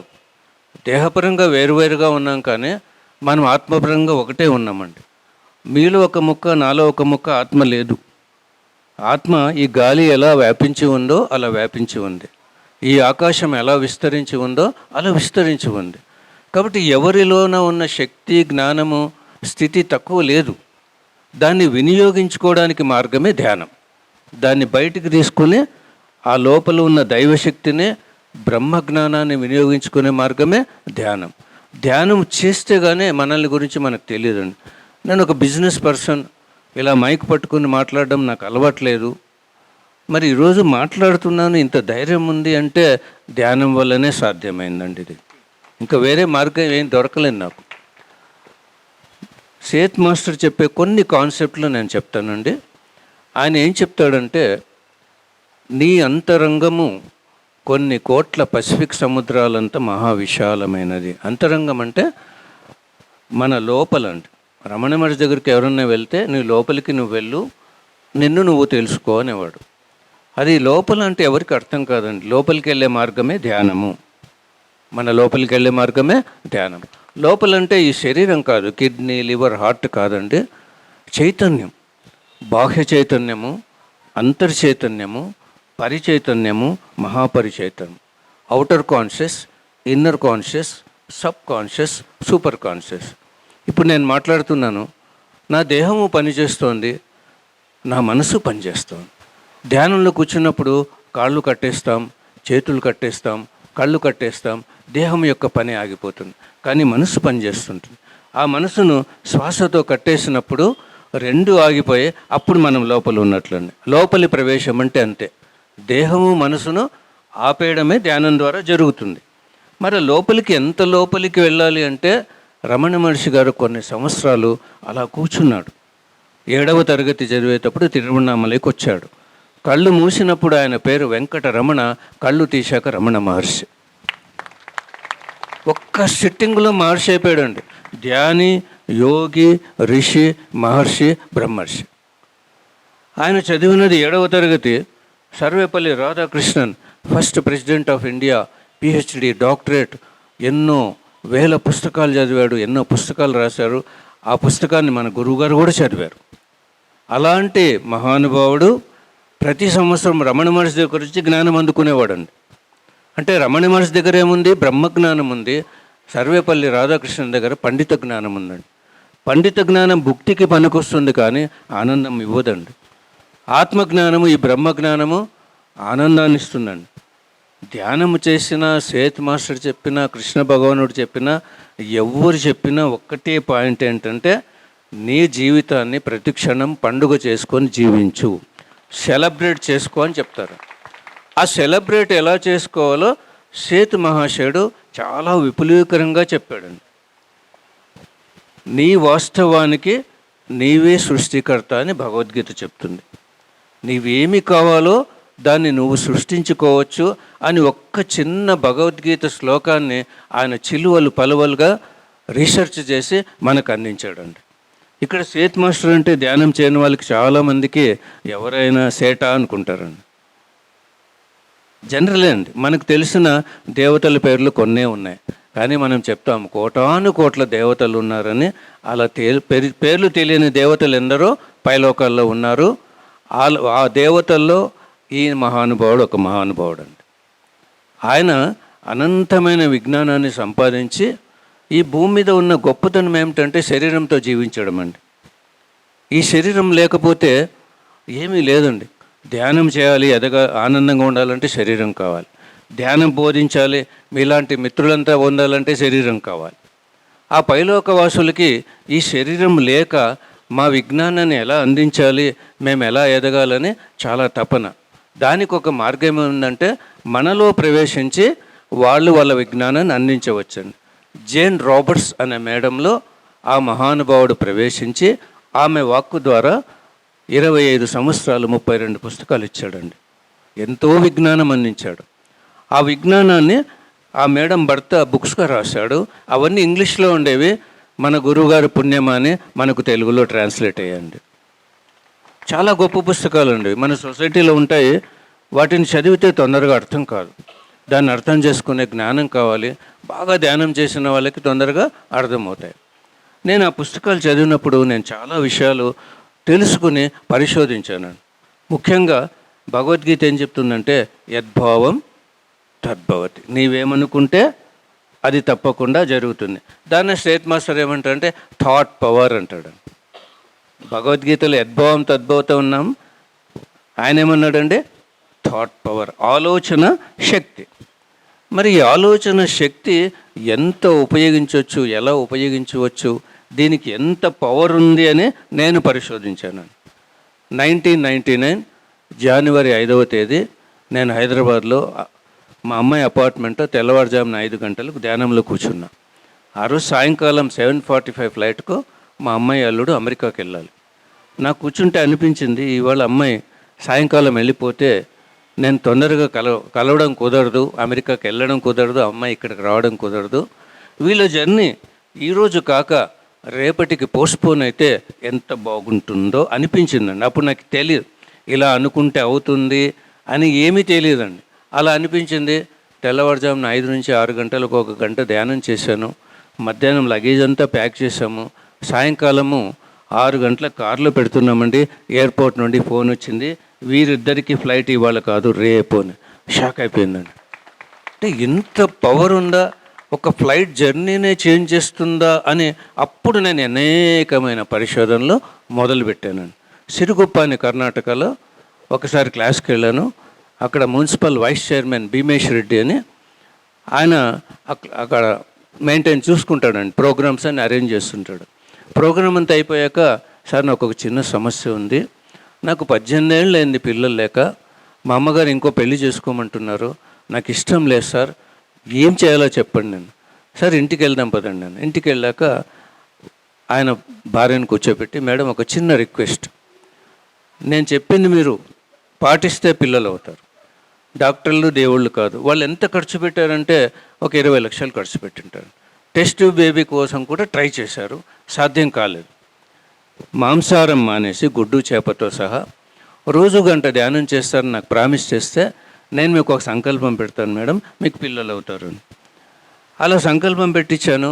బాబు పుట్టాడు, కృష్ణ అని పేరు పెట్టారు. అది కూడా ఎలా అంటే, కృష్ణానగర్ అని ఆయన ఒక కాలనీ బిల్డర్, అక్కడ మనకు స్థలం ఇచ్చాడు పిరమిడ్కు. ఆ పిరమిడ్ నిర్మాణానికి ఎంతో సహకరించాడు. ఆ పిరమిడ్ కింగ్ ఛాంబర్లో పత్రి మేడంతో కృష్ణ నామకరణం చేసి ఆ ధ్యాన కేంద్రం కూడా కృష్ణా పిరమిడ్ ధ్యాన కేంద్రం అని పెట్టారండి. నేను ఇంగ్లీష్ మాట్లాడడం మొదలు పెట్టాక మా అమ్మాయిని అడిగాను, ఇంగ్లీష్ నాకు సరిగా రాదు, గ్రామాటికల్గా మాట్లాడాలని. లేదు డాడీ, ఎలా అయినా మాట్లాడొచ్చని ధైర్యం వచ్చేసింది. ధైర్యం వచ్చేసి రోజు టీవీ చూసి పైన దృశ్యం కనిపిస్తుంది, కింద క్యాప్షన్స్ వస్తాయి కదండి. మన ప్రొనౌన్సియేషన్ ఎవరికైనా అర్థమవుతుంది ఇంగ్లీష్, కానీ వాళ్ళ యాక్సెంట్ మనకు అర్థం కాదు. గోయింగ్ అంటే వాళ్ళు గోన అంటారు, మనం ఓంట్ అంటే వాళ్ళు ఓన అంటారు, మనం లిజన్ అంటే లిస్ట్ అని అంటారు. అలా అన్నీ పట్టుకుని నేను అమెరికన్స్కు ధ్యానం నేర్పించడం మొదలుపెట్టాను. దానికి కారణం ఏమంటే, గారపాటి లలిత మేడం అని పత్రిసార్ ప్రోగ్రాంకి వచ్చారు ఆ మేడం గారు. ఆ మేడంతో నాకు పరిచయమై స్నేహమై ఆమె ప్రతి బుధవారం ఇంటికి పిలిపించి రీకి క్లాస్ ఆమె చేస్తుంది, నేను ధ్యానం క్లాస్ అండి. ఒకరోజు జెసికా అని ఒక లాయర్ మేడం తీసుకొచ్చింది. సార్ 20 ఏళ్ళ నుంచి పిల్లలు లేరు, డాక్టర్లు అంతా డిక్లేర్ చేశారు అమెరికా డాక్టర్లు అంటే, నేను ఇదే చెప్పాను కండిషన్స్ ఏంటి, జీవితకాలం గుడ్డు చేప మాంసాహారం మానేయాలి, జీవితకాలం రోజు గంట ధ్యానం చేయాలి. ఒప్పుకుంటారా మేడం కండిషన్ కన్నా? ఒప్పుకుందండి. నేను ఒక సంకల్పం పెట్టించి గంట ధ్యానం చేయించి నేను ఇండియాకి వచ్చాను. 1 ఇయర్ అయినాక ఆ లలిత మేడం గారు ఫోన్ చేశారు, సార్ జెసికాకు పాప పుట్టింది, ఇండియా అని పేరు పెట్టింది అని. ఇండియా ధ్యానంతో పుట్టింది కాబట్టి ఇండియా అని పేరు పెట్టింది. అనేకమైన పరిశోధనలు చేశానండి. గమనించండి, మన ఆలోచన విధానము సరిగా లేకపోవటం వల్ల మనం పొందరాని ఫలితాలన్నీ పొందుతున్నాం. ఆలోచనలు 4 రకాలండి: disastrous thinking, negative thinking, positive thinking, miraculous thinking అండి. 4 రకాల ఆలోచనలు.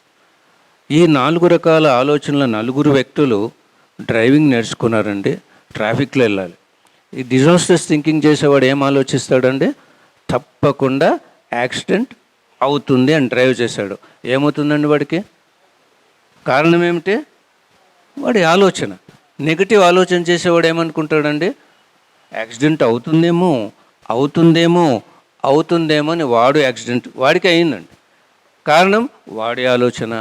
పాజిటివ్ థింకింగ్ చేసేవాడు ఏమనుకుంటాడు, నేను సురక్షితంగా చేరుకుంటాను. చేరుకున్నాడా లేదా? చేరుకున్నాడు కదండి. మిరాకులస్ థింకింగ్ చేసేవాడు ఏమనుకుంటాడు, 100 కిలోమీటర్ స్పీడ్తో నేను సురక్షితంగా చేరుకున్నాను. ఫలితం ఎలా వచ్చిందండి? ఆలోచననా? యద్భావం తద్భవతి. కానీ గమనించండి, అందరూ ఏ ఆలోచన చేస్తుంటారు 24 గంటలు? నెగటివ్ ఆలోచనే. నా కోడలు మారదుగాక మారదు, నా జన్మింతే, నా కర్మింతే, నా బతుకు బస్టాండే. ఎన్నిసార్లు అనుకుంటారండి? చెప్పలేం. పత్రిసార్ అంటాడు, ఆలోచనే బ్రహ్మాస్త్రము, ఆలోచనే బ్రహ్మాస్త్రము. ఇది చూసారా, నోరు విల్లులాగా ఉంది కదండి. ఇక్కడి నుంచి వచ్చే మాటే రామబాణము. 2 ఆయుధాలు చాలా పవర్ఫుల్ అండి, తిరుగులేదు. మనం ఏదైతే మరీ ఆలోచిస్తుంటామో, ఏదైతే మరీ మాట్లాడుతుంటామో అది సృష్టింపబడుతుంది. దానికి మనం ఎక్కువసార్లు అనుకోవడం, మాట్లాడడం వల్ల ఇంకా ఎనర్జీ ఇచ్చి దాన్ని సృష్టించుకుంటున్నాం. ఇలా జరుగుతుందండి. నేను కర్ణాటకలో రామ్నగర్ అని ఒక ఊరికి వెళ్ళాను. అక్కడ ఒక మేడం గారు నా క్లాస్ అరేంజ్ చేశారు. ఉదయం 10 o'clock నుంచి ఈవినింగ్ 4 వరకు. ఆ మేడంకు షాపు ఇల్లు కలిసి ఉంటాయండి. అప్పుడప్పుడు షాపులో వెళ్ళి భర్తకు హెల్ప్ చేస్తుంటుంది. మేము క్లాస్ అయిపోయాక సార్ మా ఇంటికి రండి అలా విజిట్కి వెళ్ళి ఒక ఇంట్లో కూర్చున్నాం. 7:30 అయిందండి. భర్త ఫోన్ చేశాడు. 4 గంటలు క్లాస్ అయిపోయింది, 7:30 అయింది, నువ్వేం చేస్తున్నావు, ఇంక నువ్వు ధ్యానము చేయకు, ధ్యాన ప్రచారం చేయకు అని తిట్టేశాడు. ఆ మేడం ఫోన్ పెట్టేసి, సార్ మా ఆయన ఇలా తిట్టాడు. మేడం ఇలా కూర్చోండి, నేను మీకు ఒక సంకల్పం చెప్తాను, ఇలా అనుకొని ధ్యానం చేయండి. నేను సంకల్పం అంటే ఏం లేదండి, ఏం కావాలో అది అనుకోవడమే. ఇంటికి వెళ్ళాక మా ఆయన ప్రేమతో పలకరించాలని కూర్చోబెట్టానండి. ఆమె బాగా డీప్లో ధ్యానంలోకి వెళ్ళిపోయింది. కళ్ళు తీశాక అప్పటికి 8:30 అయిందండి. నేను అంతలో సాంగత్యం చేస్తున్నా. ఇంటికి వెళ్ళేటప్పటికి 9 అయిందండి. వెళ్ళి కూర్చున్నాం సోఫాలో. ఆ భర్త షాప్లో నుంచి వచ్చి, ఏమనుకోకు, కొద్ది కడుపులో ప్రాబ్లం ఉంది అన్నాడు. నేను ఇలా చెప్పకపోతే ఏమనుకునేదండి, ఇంటికి వెళ్ళాక మరీ తిడతాడు, నన్ను ధ్యానం చేయనీడు, ధ్యాన ప్రచారం చేయనీడు అంటే అప్పుడు ఏం జరిగేదండి?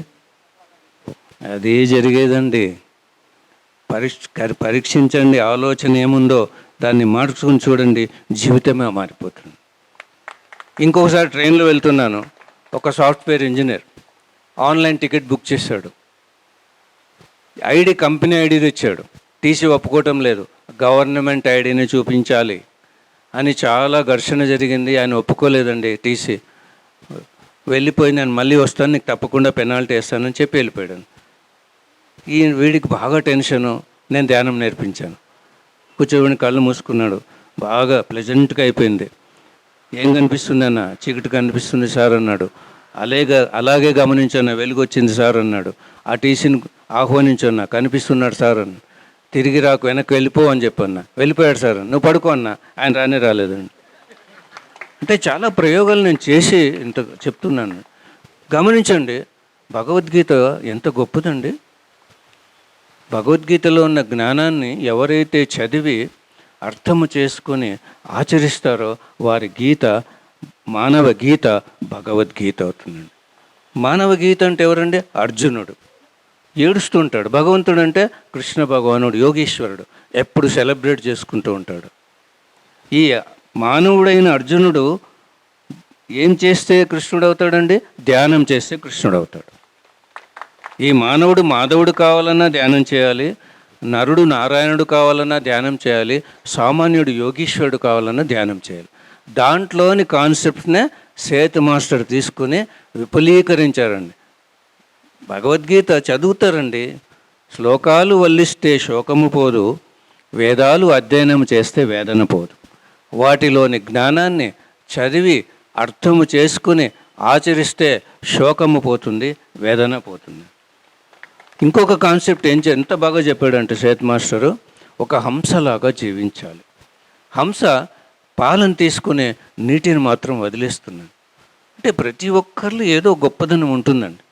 మనం ఏం చేయాలంటే ఆ గొప్పదనాన్ని గుర్తించి ఒప్పుకుని హృదయపూర్వకంగా ప్రశంసిస్తే ఆ గొప్పదనం నీకు వచ్చేస్తుందని చెప్పాడండి. ఎంత గొప్పగా చెప్పాడండి ఆయన. ఆ గొప్పదనాన్ని ఏం చేయాలండి? గుర్తించి ఒప్పుకొని హృదయపూర్వకంగా ప్రశంసించాలి. అప్పుడు అది నీకు వచ్చేస్తుంది అన్నాడు. మనం గమనిస్తే ఎందరిలో ఎన్ని గొప్పదనాలు ఉన్నాయండి. ముస్లిమ్స్లో ఒక గొప్పతనం ఏమిటంటే నమాజ్ చేయటం. ఒకసారి వాళ్ళు నమాజ్ మొదలుపెట్టారా 5 పూటల ప్రాణం పోయే వరకు వదలరండి. అది ట్రైనా, బస్ స్టాండా, ప్లాట్ఫామా, అస్సలు ఆలోచించరండి. నేను పోయిన నెల శ్రీలంకకి వెళ్ళేటప్పుడు ఎయిర్పోర్ట్లో చూశాను, ఒక ముస్లిం అలా కూర్చొని నమాజ్ చేస్తున్నాడు నమాజ్ టైంకి. గొప్ప విషయమే కాదండి ఇది. మరి మనం ధ్యానం అలా చేయొచ్చు కదా 5 పూటల? చేయరాదా? నేర్చుకోవాల్సిన విషయమా కాదా ఇది? వాళ్ళకన్నా సమయం నిబంధన ఉంది, మనకు సమయం నిబంధన లేదండి. ఉదయం రాత్రి నిద్రపోయే ముందు తప్పకుండా ధ్యానం చేయాలి. ఎందుకు చేయాలి? ఇప్పుడు ఎవరికి నిద్ర రావటం లేదు. కారణం ఏమిటి? టెన్షన్. ప్రతి ఒక్కరికి ఎల్కేజీ పిల్లవాడి నుంచి కోటీశ్వరుడు వరకు టెన్షన్. ఈ టెన్షన్కు కారణం ఏమిటంటే ఆలోచనలు పోగొట్టుకునే మార్గమే ధ్యానం, వాటిని ఆపే మార్గమే ధ్యానం కదండి. నిద్రపోయే ముందు ఖచ్చితంగా మనం ధ్యానం చేయడం వల్ల 2 లాభాలు ఏంటంటే ప్రతిరోజు ఎక్కడికి వెళ్ళినా నిద్రపోతాం కదండి. పడుకోవడానికి 6 అడుగుల స్థలం కావాలి, ధ్యానం చేయడానికి 1 అడుగు స్థలం కావాలి. స్థలం ఎక్కువ లేదండి దానికి కదండి. పెళ్ళికి పోయినా నిద్రపోతాం, టూరిస్ట్కి పోయినా నిద్రపోతాం కదండి. అప్పుడు ఒకరోజు కూడా మానకుండా ధ్యానం చేసే అలవాటు ఇది మనకిస్తుంది. మొట్టమొదటి బెనిఫిట్.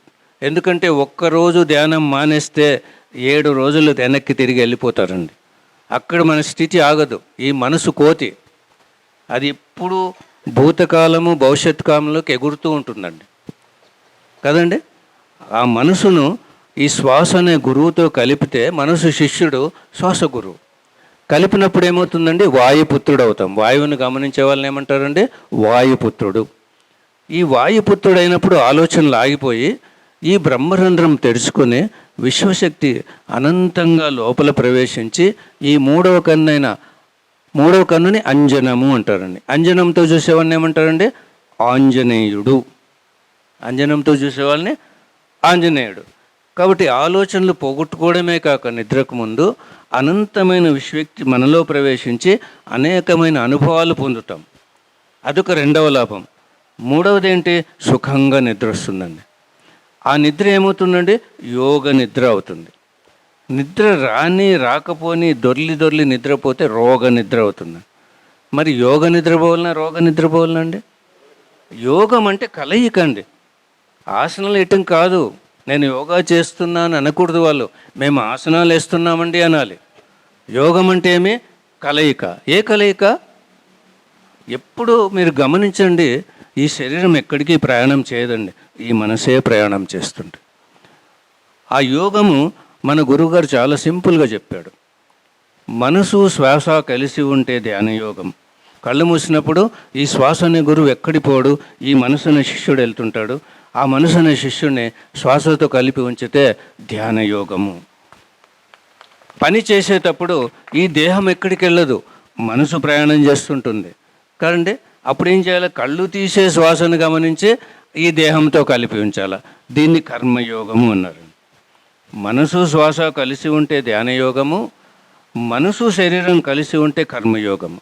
మాట్లాడేటప్పుడు ఈ బుద్ధి ఎక్కడికి వెళ్ళదండి, ఈ మనసు ఎక్కడో వెళ్తుంటుంది. బుద్ధి మనసు కలిసి ఉంటే జ్ఞానయోగము. చాలా సింపుల్గా చెప్పాడు. ధ్యానం అంటే శ్వాస మీద ధ్యాస, మోక్షం అంటే పని మీద ధ్యాస, జ్ఞానం అంటే మాట మీద ధ్యాస. మనస వాచ కర్మణ. మొట్టమొదట మనసు అండి. ఈ మనసు ఎలా ఉండాలి? ఎప్పుడు మనతో కలిసి ఉండడమే యోగము. ఆ మనసు కలిసి ఉంటే చాలండి, ఇంకా మనకి ఏమీ అక్కర్లేదు.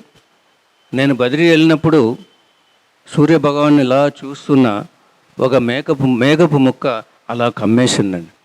ఆ సూర్యభగవానుడు చెప్తున్నాడు, చూసావా మాస్టర్, ఒక చిన్న మేఘపు ముక్క నన్ను కమ్మేస్తే నా ప్రకాశం ప్రకాశించదు. మీ ఆత్మనే సూర్యుని ఒక ఆలోచన కమ్మేస్తే మీ ఆత్మనే సూర్యుడి ప్రకాశం కూడా ప్రకాశించదు. ఈ భగవంతుడైన ఆత్మకు మనకు మధ్యలో ఎవరండి ఉండేదంటే మనసు అండి. మనసు అంటే ఏంటండి? ఆలోచనల సముదాయము. ఆలోచన అంటే ఏమిటి?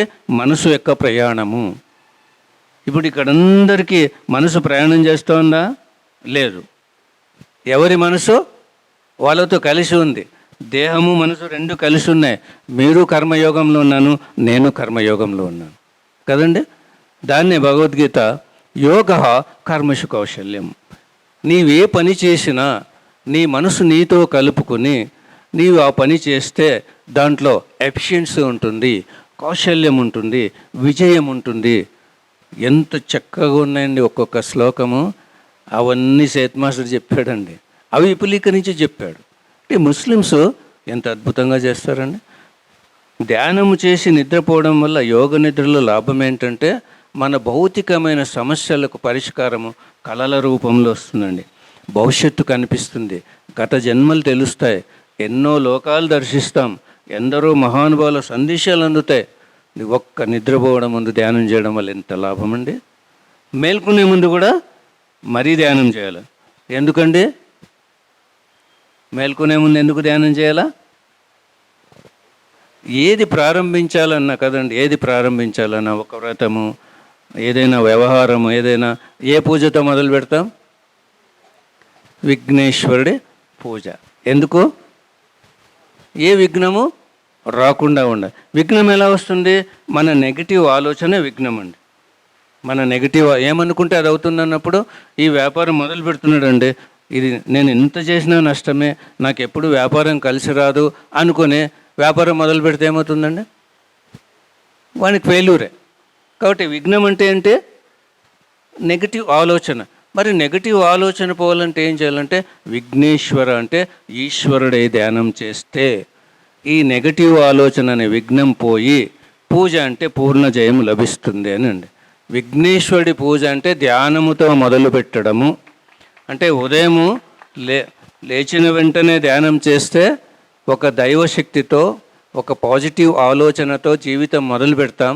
నిద్ర కూడా మరి అదే థింకింగ్తో అంతం చేస్తాం. The day starts with meditation, the day ends with meditation. ఏమైనా కష్టం ఉందండి?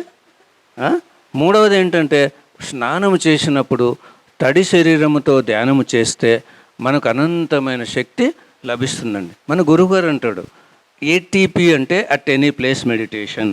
బెడ్రూమ్లో, బాత్రూంలో, బస్సులో, అడవిలో ఎక్కడైనా ధ్యానం చేయొచ్చు. నియమాలు నిబంధనలు మనకు లేవు.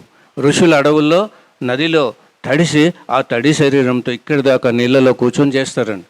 ఓషో రాత్రంతా షవర్ కింద కూర్చొని ధ్యానం చేసేవాడంట. పొద్దున్నకి ఓవర్ టైం కాలి ఎవరికి తెలియదు. మార్గాలు తక్కువ సమయంలో ఎక్కువ ఎనర్జీని సంపాదిస్తాం. మనం ఎక్కడికి పోయినా నిద్రపోతాం, ఎక్కడికి పోయినా స్నానం చేస్తాం. ఒక్కరోజు కూడా యాబ్సెంట్ లేకుండా ధ్యానం చేసే పద్ధతి అండి ఇది. చాలా సింపుల్. ఇంకా ఒకరోజు కూడా ఈ దైవ కార్యక్రమం వదిలేది ఉండదు కదండి. ఒకటేమో నిద్రపోయే ముందు ధ్యానము, రెండవది మేల్కొనే ముందు ధ్యానము, మూడవది స్నానం చేసినాక ధ్యానము, నాలుగవది ఏ పని చేయడానికి ముందైనా ధ్యానం. ఏ పని చేయడానికన్నా ముందు ధ్యానం ఎందుకు చేయాలంటే అండి, దేహము, మనసు, బుద్ధి, ఆత్మ, సర్వాత్మ. ఈ మనసు శరీరానికి సంబంధించింది, బుద్ధి ఆత్మకు సంబంధించింది. మనసు 5 సెన్సెస్తో పనిచేస్తుంది, బుద్ధి 6 సెన్స్తో పనిచేస్తుందండి. ఈ మనసు మానవ శక్తితో పనిచేస్తుంది, బుద్ధి దైవశక్తితో పనిచేస్తుంది. ఈ మనసు శరీరం కలిస్తే కర్మయోగము, బుద్ధి ఆత్మ కలిస్తే రాజయోగం కదండి. ఈ రెండు కలిసినప్పుడు మనసు లేదండి, బుద్ధి పనిచేస్తుంది. బుద్ధి ఎప్పుడు పనిచేస్తుందండి? మనసు ఆగిపోయినప్పుడు బుద్ధి పనిచేస్తుంది. అందుకే బుద్ధి లేని వెధవ, బుద్ధిలో పని చేస్తాము, బుద్ధి లేని పని చేసావు అంటాము. మనసు లేని వెధవ అంటామండి, అనం కదా. అంటే నీ మనసు నీతో లేదు, అందుకే నీ బుద్ధి పని చేయటం లేదు అని. మనము ఇంకోటి కూడా చెప్తాను పెద్దలు, నీ మనసు అంతా పెట్టి పని చేయి, నీ అంతరాత్మ చెప్పింది విను. అంతరాత్మ అంటే 6th సెన్స్. ఒక పిల్లవాడు ఎగ్జామ్ ఉంది, టోటల్గా ఇన్వాల్వ్ అయిపోయాడు, దాంట్లో ఇన్వాల్వ్ అయ్యాడు, దేహం మనసు కల్పించాడు, బాగా ప్రిపేర్ అవుతున్నాడు. అప్పుడు మనసు ఆగిపోయింది. ఈ ఆత్మ బుద్ధి ద్వారా ఈ క్వశ్చన్ తప్పకుండా వస్తుంది, చదువుకు అనే 6th సెన్స్ చెప్తుందని. ఒక బిజినెస్ పర్సన్కు వీడికి అప్పు ఇవ్వకు అని 6th సెన్స్. నేను వ్యాపారం చేసేటప్పుడు నా అంతరాత్మ నాకు ఎన్నిసార్లు 6th సెన్స్ ద్వారా నన్ను ఎన్నిసార్లు నష్టపోకుండా కాపాడిందండి. ఒక్కసారి 2 లక్షలు ఒక వ్యక్తికి ఇవ్వాలనుకున్న లోపల నుండి వద్దన్నా వచ్చి ఇచ్చి పోగొట్టుకున్నానండి. అంటే ఎన్ని లాభాలన్నీ మనసు మనతో ఉంటే. ఒక రైతుకు ఇవాళ విత్తనం వేయకు, వర్షం సకాలంలో రాదు, ఈ విత్తనం వేయకు, ధర రాదు అని అన్నీ చెప్తాయండి. బనగానపల్లిలో సుధాకర్ అనే ఒక వ్యాపారస్తుడు, ఆయనకి స్టమక్ సర్జరీ చేశారు. ఒక ప్లాస్టిక్ ట్యూబ్ పెట్టారు. డాక్టర్లు ఏం చెప్పారు, 1 year లోపల ఇది తీయించుకోకపోతే నీకు పెద్ద సమస్య అవుతుందన్నారు. ఆయన మర్చిపోయి నెగ్లెక్ట్ అయిపోయి విపరీతమైన వామిటింగ్స్ అండి, ఇంకా చనిపోవడమే మేలనే స్థితిలో ధ్యానం నేర్చుకున్నాడు. ఆయన రోజుకు 8 గంటలు తక్కువ ధ్యానం చేయడండి. ఇప్పటికి కూడా బనగానపల్లి నుంచి నందవరం ఒక 10 కిలోమీటర్లు అండి. అక్కడ మన గురువు గారైన పరమ గురువు సదానంద యోగి సమాధి ఉంది. ఈయన రాత్రి అక్కడికి వెళ్ళిపోతాడు, అక్కడ ధ్యానం చేసి ఉదయం తెల్లవారాక ఇంటికి వస్తాడండి. ఆయన చెప్తున్నాడు, సార్ ఆ విషయమే మర్చిపోయినా, ట్యూబ్ ఉందా లేదా నాకు గోల లేదు, ఇప్పుడు నాకు ఎంతో హ్యాపీగా ఉంది. నేను శనగల వ్యాపారం చేస్తాను, నాకు ఈ శనగలు ఖరీదు చేయని 6th సెన్స్ వస్తూనే ఉంటుంది సార్. నా ఉన్న డబ్బంతా ఖరీదు చేసేస్తాను, ఉన్నట్లుండి ఇక ఆపేయని వస్తుంది సార్, నేను ఆపేస్తాను. కొన్ని రోజులు అయ్యాక వెంటనే అమ్మేయని వస్తుంది సార్, తక్కువ ధరలో కొంటాను, ఎక్కువ ధరలో అమ్ముతాను, నేను ₹1,00,00,000 పైన సంపాదించాను సార్ అన్నాడు. ఎవరైనా బనగానపల్లిలో పబ్లిక్లో పిరమిడ్ కడితే పబ్లిక్ ప్లేస్లో నాకు 10 లక్షలు ఇస్తాను అన్నాడు. చూసారండి, ఈ 5 సెన్సెస్ మనసుకు సంబంధించినవి, 6th సెన్స్ బుద్ధికి సంబంధించింది. ఎప్పుడైతే మనసు ఆగిపోయిందో బుద్ధి పని చేస్తుంది, 6th సెన్స్ గైడ్ చేస్తుంది. రాజమండ్రిలో స్టేజ్ మీద క్లాస్ చెప్పి కిందికి దిగొస్తున్న సంధ్య అని ఒక అమ్మాయి ఇంటర్ కంప్లీట్ అయింది, బీటెక్ జాయిన్ కావాలి. ఆ అమ్మాయి నా దగ్గరకు వచ్చి, సార్ నేను రోజు 2 గంటలు తక్కువ ధ్యానం చేయను సార్, నేను డిస్ట్రిక్ట్ లెవెల్ చెస్ ప్లేయరు, తొందరగా ఇంటర్నేషనల్ చెస్ కాంపిటీషన్ పోవాలంటే ఏం చేయాలి? చిన్న సింపుల్ థింగ్ అమ్మ, ఏం లేదు, నీవు చెస్ ఆడడానికి ముందు 2 గంటలు ధ్యానం చేసి చెస్ ఆడు, తప్పకుండా నువ్వు సక్సెస్ అవుతావు అన్నాను. 8 months తర్వాత ఫోన్ చేసింది, నేను ఇంటర్నేషనల్ చెస్ కాంపిటీషన్ ఢిల్లీకి పోతున్నానని. అంటే చూడండి, యోగం అనేది ఏమిటి అంటే ఎన్ని రకాలుగా మనకు ముఖ్యంగా ఆరోగ్యానికండి. ఇందాక డాక్టర్ గారు చెప్పారు, రోగాలన్నీ మానసికమైన టెన్షన్ ద్వారా వస్తాయి, ఆ టెన్షనే శరీరానికి వ్యాధిగా మారుతుందని చెప్పారు కదండి. మరి టెన్షన్ ఎలా పోతుందండి? మందులు తీసుకుంటే మార్గం ఉందా? శరీరానికి ఏమైనా అందుతుందేమో కానీ మనసును ఆపుతుందా అండి? ఆపుదండి. బాడీ అండ్ మైండ్ ప్రజెంట్ ఉంటే attention, body present mind absent అయితే టెన్షన్ అండి. బాడీ అండ్ మైండ్ ప్రజెంట్ ఉంటే attention, body present mind absent అయితే టెన్షన్. డ్రైవ్ చేస్తున్నాడు, మైండ్ యాబ్సెంట్ అయింది, ఏమవుతుందండి? Accident, failure. సర్జరీ చేస్తున్నాడు, మైండ్ యాబ్సెంట్ అయింది, సర్జరీ ఫెయిల్యూర్. క్యాషియర్ కౌంటింగ్ చేస్తున్నాడు, మైండ్ యాబ్సెంట్ అయింది, కౌంటింగ్ ఫెయిల్యూర్. వంట చేస్తున్నారు, ఏమవుతుందండి?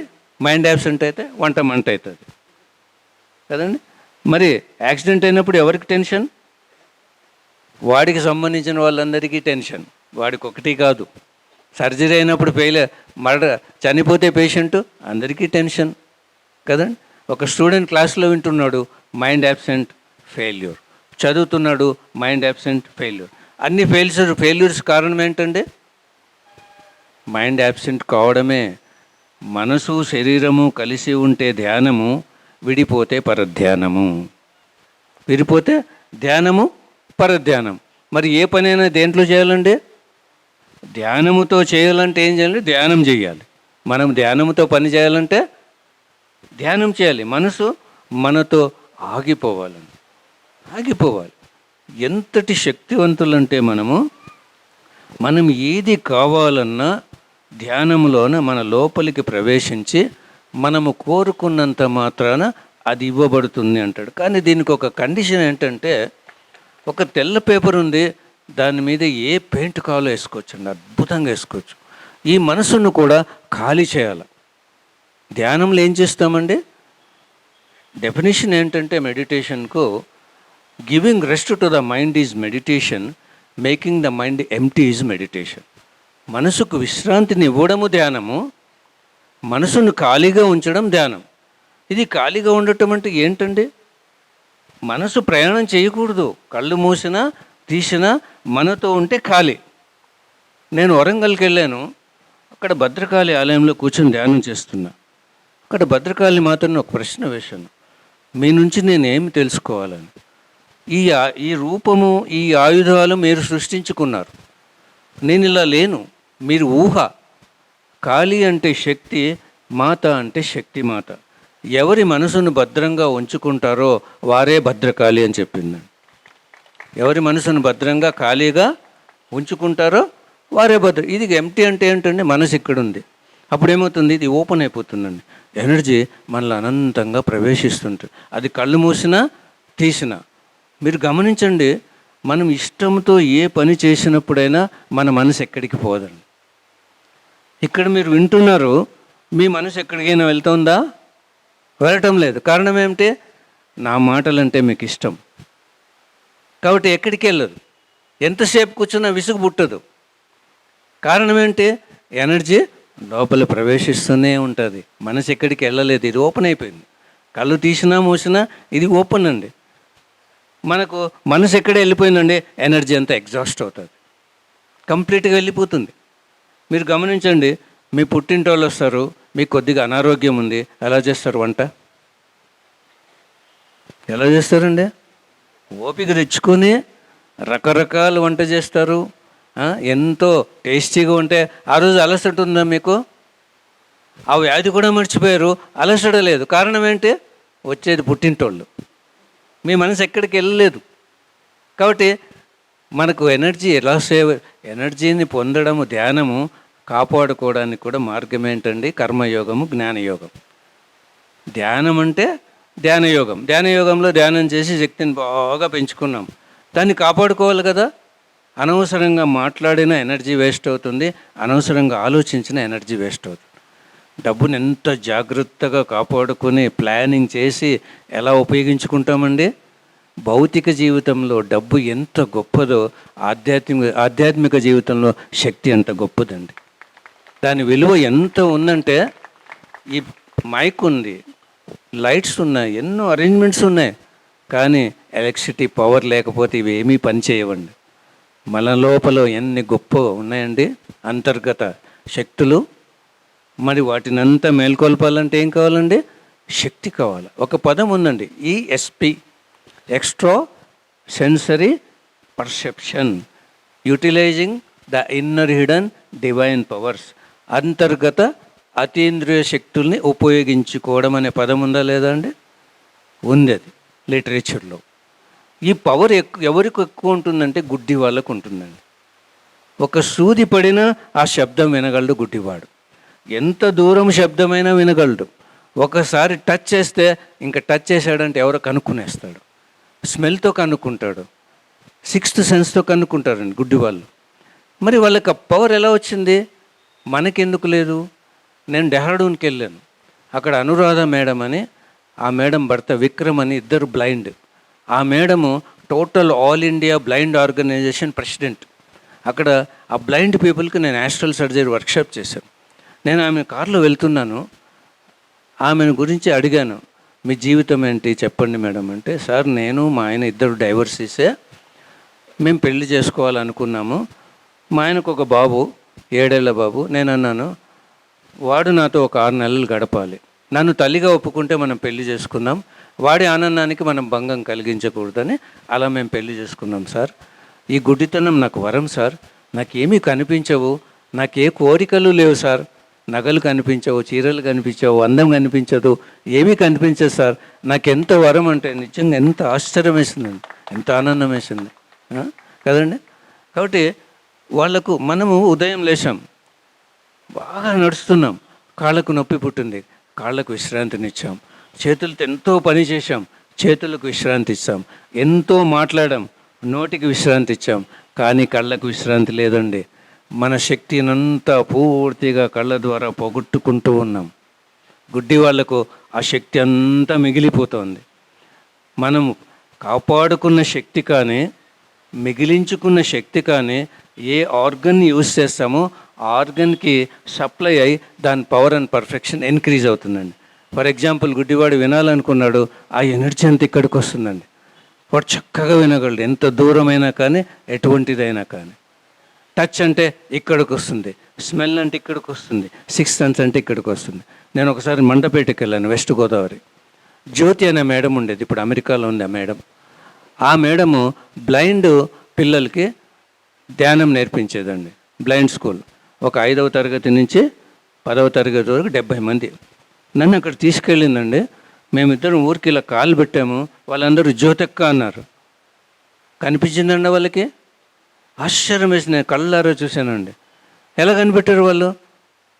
Sixth sense. అలారము కొడతా ఉందండి, వాల్ క్లాక్, ఎంత టైం అన్నా 10 o'clock సార్ అన్నారు. మనం ఇలా చూస్తాం.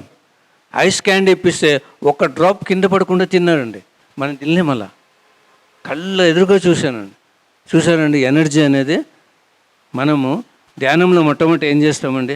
కళ్ళు మూసుకుంటాం, శరీరాన్ని అంతా ఆపేస్తాం, అంటే ఎనర్జీని అంతా కాపాడుకున్నామా? 1 గంట కూర్చున్నామండి, ఆలోచనలు రాని ఏమైనా కానీ ఎనర్జీని కాపాడుకుంటామండి. మరి మనసును ఆపేస్తాం, అప్పుడు ఎనర్జీని సంపాదించుకుంటాం. ఎనర్జీని కాపాడుకుంటున్నాం, ఎనర్జీని సంపాదించుకుంటున్నాం. బట్ ఏదైనా చేయడానికి ముందు ఒక చదువు, సంగీతం, నృత్యం, బిజినెస్ ఏమైనా కానండి, అప్పుడు ఏమవుతుంది, ఈ ఎనర్జీ ఆర్గన్కి సప్లై అవుతుంది. ఫర్ ఎగ్జాంపుల్ బ్యాటింగ్ చేయాలి, వాడి ఎనర్జీ చేతుల్లోకి వస్తుంది. బ్యాటింగ్ చేయడానికి ముందు ధ్యానం చేస్తే చేతుల్లోకి వస్తుంది. ఎక్స్ట్రా ఎనర్జీ ధ్యానం చేశాడు కాబట్టి మైండ్ ఎక్కడికి పోదు, ఫుల్ కాన్సన్ట్రేషన్ ఉంటుంది. కొట్టాడా పవర్ఫుల్ పర్ఫెక్ట్ సిక్స్ సరిపోతుందండి. ఇది ప్రాక్టికల్ సైన్స్ అండి, ఇదంతా కూడా సైంటిఫిక్గా నేను రీసెర్చ్ చేశాను దీని గురించి. ఎనర్జీ అనేది ఎంత గొప్పది, ఇది ఎలా ఉపయోగించుకోవచ్చు, ఎలా ఉపయోగపడుతుంది. మనకు అనంతమైన ఎనర్జీ ఉంటే బ్యాక్టీరియా, వైరస్ మనల్ని అటాక్ చేస్తాయండి. ఎనర్జీ ఎలా వస్తుంది? తీసుకునే ఆహారం ద్వారా 1% ఎనర్జీ, నిద్ర ద్వారా 10% ఎనర్జీ, ధ్యానం ద్వారా 1000% ఎనర్జీ వస్తుందండి. నేను 3 సంవత్సరాల కిందట ఒక అపార్ట్మెంట్ మారాను. మామూలుగా అపార్ట్మెంట్ ఏదైనా కొత్తదంటే ఏం చేస్తామండి, గృహప్రవేశం చేస్తాం కదా. నేను ఏది చేసినా ధ్యానంతోనే మొదలు పెడతానండి. హోమాలు ఇవన్నీ ఏం చెయ్యను నేను, ఎందుకంటే నేను సత్యం తెలుసుకున్నా. యద్భావం తద్భవతి. నెగిటివ్ ఆలోచన చేయకుంటే చాలు, అది సరిపోతుందని. మా అమ్మాయి పెళ్ళి జాతకం చూపించకుండా శూన్యమాసము, మంగళవారము, రాహుకాలము, పూజారి లేకుండా, ఏ ఆచార వ్యవహారాలు లేకుండా పత్రిసారి వచ్చాడు, ముహూర్తం కూడా ఆయనే పెట్టాడు. అది 1 గంట ధ్యానంతో పెళ్లి చేశానండి. మా అమ్మాయి చాలా ఆనందంగా ఉండే అమెరికాలో. అలాగే ఆ రోజు గృహప్రవేశానికి మిత్రులందరినీ పిలిచాను. ధ్యాన మిత్రులు 70 మంది వచ్చారు. సాయంకాలం 6 నుంచి 8 గంటల వరకు 2 గంటలు ధ్యానం చేయించి, మిమ్మల్ని మీరు పరిచయం చేసుకొని మీ అనుభవాలు చెప్పండి అన్నాను. అందులో వెంకటరమణ ఒక ఫైనాన్షియర్ వచ్చాడు. ఆయన ఏం చెప్పాడంటే, నన్ను కలవకముందు ఆయన గ్యాస్ ప్రాబ్లం అండి, బ్లడ్ నోట్లో నుంచి వచ్చేది ఆయనకు. ఆయన ఒక 37 ట్యాబ్లెట్లు, కషాయాలు తీసుకునేవాడు. పెద్ద ఫైనాన్షియర్, 1 కోటి రూపాయలు కూడా అప్పు ఇవ్వగలడు, లేకపోతే ఎవరితో ఇప్పించి కమిషన్ తీసుకుంటాడు. ఆయన నా దగ్గరకు వచ్చినప్పుడు, సార్ నేను ఒక గురువు దగ్గరికి వెళ్ళేవాడిని, ఆయన ఇప్పుడు ప్రాణంతో లేడు, కైలాస కోన అని పుత్తూరు దగ్గర అక్కడ ఒక ఆశ్రమంలో ఉండేవాడు. నేను ఆయన దగ్గరికి వెళ్ళి వచ్చేవాడిని. నేను బ్రాహ్మణుడైనా కూడా నాకు మాంసాహారము, మందు తాగటము, సిగరెట్లు అలవాటు ఉండేవి. ఆయన అడిగాడు, ఎప్పుడు వస్తున్నావు వెళ్తున్నావు, నాకు గురుదక్షిణ ఇవ్వవా అని అడిగాడు. చెప్పండి స్వామి ఏం కావాలో అది ఇస్తానంటే, ఆ 3 నాకు ఇచ్చారా అన్నాడండి. ఆ 3 అలవాట్లు ఆ క్షణం నుండి మానేశాడంటే. అంటే అంత పట్టుదల ఉన్న వ్యక్తి. నా దగ్గర వచ్చాక నేను చెప్పాను, ఏ కర్మకైనా ఇది కర్మ కదండి, అనుభవించేది కర్మ. పత్రిసారి ఒక అద్భుతమైన కాన్సెప్ట్ ఏం చెప్పాడంటే, సృష్టి, స్థితి, లయ. గత జన్మలో చేసిన కర్మ సృష్టి, అది సృష్టించుకున్నాం. ఇక్కడ అనుభవించడం స్థితి, దాన్ని ధ్యానం చేసి జ్ఞానంతో పోగొట్టుకోవడం లయం. సృష్టికర్తలు మనమే, స్థితికర్తలు మనమే, లయకర్తలు మనమే. నేను ఆయనకు చెప్పాను, ఏ జన్మలో ఏం చేసి ఉంటారో తెలిసినా తెలియకపోయినా హృదయపూర్వకంగా ధ్యానంలో ఆత్మస్వరూపులంతా ఆహ్వానించి క్షమ కోరుకొని ధ్యానము చేస్తే తగ్గిపోతుందని 1 గంట సేపు ఆ క్షమ కోరించి ధ్యానం చేయించాను. కళ్ళు దిశగా చెప్పాను, రోజుకు 4 గంటల ధ్యానము 41 రోజులు చేయమన్నాను. ఆయనకు పగలు తీరిక ఉండదండి, రాత్రి సమయమే. 41 రోజులు అయినాక వచ్చాడు, సార్ 41 రోజులు పూర్తయింది, 4 గంటలు అన్నాడు. ఇప్పుడు ఏం చేస్తారండి, 6 గంటలు 41 రోజులు చేస్తున్నారు సార్. నేను వద్దంటానండి, చేయమన్నానండి. మరి 41 రోజులు అయినాక 6 గంటలు పూర్తయింది సార్ అన్నాడు. ఇప్పుడు ఏం చేస్తారు, రాత్రంతా ధ్యానం చేస్తాను సార్ అన్నాడు. ఎవరైనా అలా దొరుకుతారని నా క్యాండిడేట్లు, చేయవయ్య బాబు అన్న. 41 రోజులు అయినాక వచ్చాడండి, ఆయన వ్యాధి వెళ్ళిపోయింది. మరి కొన్ని నెలలు అయినాక వచ్చాడు, సార్ మేము అప్పు ఇచ్చాక తీపి మాటలు తీసుకొని అప్పులు తీసుకుపోతారు, డబ్బులు అడిగినప్పుడు నానా తిప్పలు పెడతారు, మేము రౌడీల్ని, పోలీస్ డిపార్ట్మెంట్ని, పొలిటికల్ లీడర్ సపోర్ట్తో మేము కలెక్షన్ చేస్తాం. నేను ఒక వ్యక్తికి 80 లక్షలు ఇచ్చాను, సింగపూర్లో ఉన్నాడు. ఇవ్వను, ఏం చేస్తావో చేసుకోపో అంటున్నాడు సార్. ఇప్పుడు అలా చేయలేను కదా సార్, నేను రౌడీలతో నేను ధ్యానం చేస్తున్నాను కదా, మళ్ళీ ఆ కర్మ నేను అనుభవించాలి, ఇప్పుడు ఏం చేయమంటారు సార్. అవతల వ్యక్తి ఏమనుకుంటాడో అది జరగదు, వాడి ధ్యాని కాదు, వాడికి ఎనర్జీ లేదు. మనం ఏమనుకుంటే అది జరుగుతుంది, మనకి ఎనర్జీ ఉంది, మన భావన ఒకటే ఉంటుంది అని కూర్చోబెట్టి, నీకు ఎవరు ఇబ్బంది పెడుతున్నారో, ఎవరికి అప్పిచ్చావో ఆత్మను ఆహ్వానించు, నాతో కలిసి ధ్యానం చేయాలని కోరుకో, ఏదో జన్మలో దీనికి 10 రెట్లు నేను నీకు బాధ పెట్టాను. నేను నీ పాదాలకు నమస్కరించి క్షమాపణ కోరుకుంటున్నా హృదయపూర్వకంగా. నీ సమస్యలన్నీ తొలగిపోవాలి, నువ్వు బాగా డబ్బు సంపాదించాలి, చాలా ఆనందంగా ఉండాలి, నీవు ఇచ్చే డబ్బుతో నేను ఆనందంగా ఉండాలి, ధ్యానం ద్వారా పొందానని అందరికీ చెప్పుకోవాలని ఒక థాట్ పెట్టించి గంట ధ్యానం చేయించానండి. కళ్ళు తెరిచాగా చెప్పాను, ఈ క్షణం నుండి ఆ వ్యక్తిని ఎక్కడ మనసులో తిట్టుకోకూడదు, బయట ఎక్కడ చెడుగా మాట్లాడకూడదు. ప్రతిరోజు రాత్రి ధ్యానంలో కూర్చున్నప్పుడు ఊహించుకోవాలి, ఆ వ్యక్తి నిన్ను పిలిచి క్షమాపణ కోరి వడ్డీతో పాటు నీ డబ్బు ఇచ్చేసినట్లు, నీవు సెలబ్రేట్ చేసుకుంటున్నట్లు, ఈ అనుభవం అందరితో చెప్తున్నట్లు గైడ్ చేసి పంపానండి. ఆయన ఒక 3 months ఆయనకు వచ్చాడు. సక్సెస్ సార్ అన్నాడు. ఆయన పిలిచి, వెంకట్ నేను అడిగినప్పుడు నువ్వు ఇచ్చేసావు, కానీ నీవు అడిగినప్పుడు నా ఆస్తి తక్కువ వెలకు అడుగుతున్నారు, నాకు రావాల్సిన డబ్బులు రావటం లేదు, నేను ఇవ్వాల్సిన వాళ్ళ ప్రెషర్ ఎక్కువైంది, అప్పుడు నీవు కూడా ఏదో అంటే కోపంగా తిట్టేశాను, నన్ను క్షమించని వడ్డీతో పాటు 80 లక్షలు ఇచ్చాడు. మీరు గమనించండి, మన స్నేహితుడికి ఒక 10 లక్షలు అప్పిచ్చాం, వాడు ఎగరగొట్టి వెళ్ళిపోయాడు. ఏమనుకుంటారండి, స్నేహితుడు నమ్మిచ్చానండి, వీడేమైనా బాగుపడతాడా, సర్వనాశనం అయిపోతాడు, మీ డబ్బులు ఎలా వస్తాయండి? ఆలోచించండి, ఎట్లా ఆలోచిస్తున్నాము, దాని ఫలితం ఎలా పొందుతున్నామో గమనించాలి. ఇక్కడ చూడండి, మనం ఎంతో ఎదిగాం, మనల్ని బాధ పెట్టే వాళ్ళని క్షమాపణ కోరుకోగలిగాం, మన కర్మను పోగొట్టుకున్నాం, ఇంకో జన్మ తీసుకోకుండా మనకు కావాల్సిన ఫలితం పొందాం, వాడు ఆనందంగా ఉన్నాడు. ఇంతకన్నా దైవత్వం ఉందా అండి? ఉందా అండి? అంటే ఎంత గొప్పదండి ఈ ఆలోచన. ధ్యానం చేయకపోతే మనలో మార్పు రాదండి. శత్రువుని ప్రేమించే గుణము ధ్యానం చేయకపోతే కానీ కాదండి, వీలు కాదు. ఎన్ని పుస్తకాలు చదివినా, ఎన్ని విన్నా.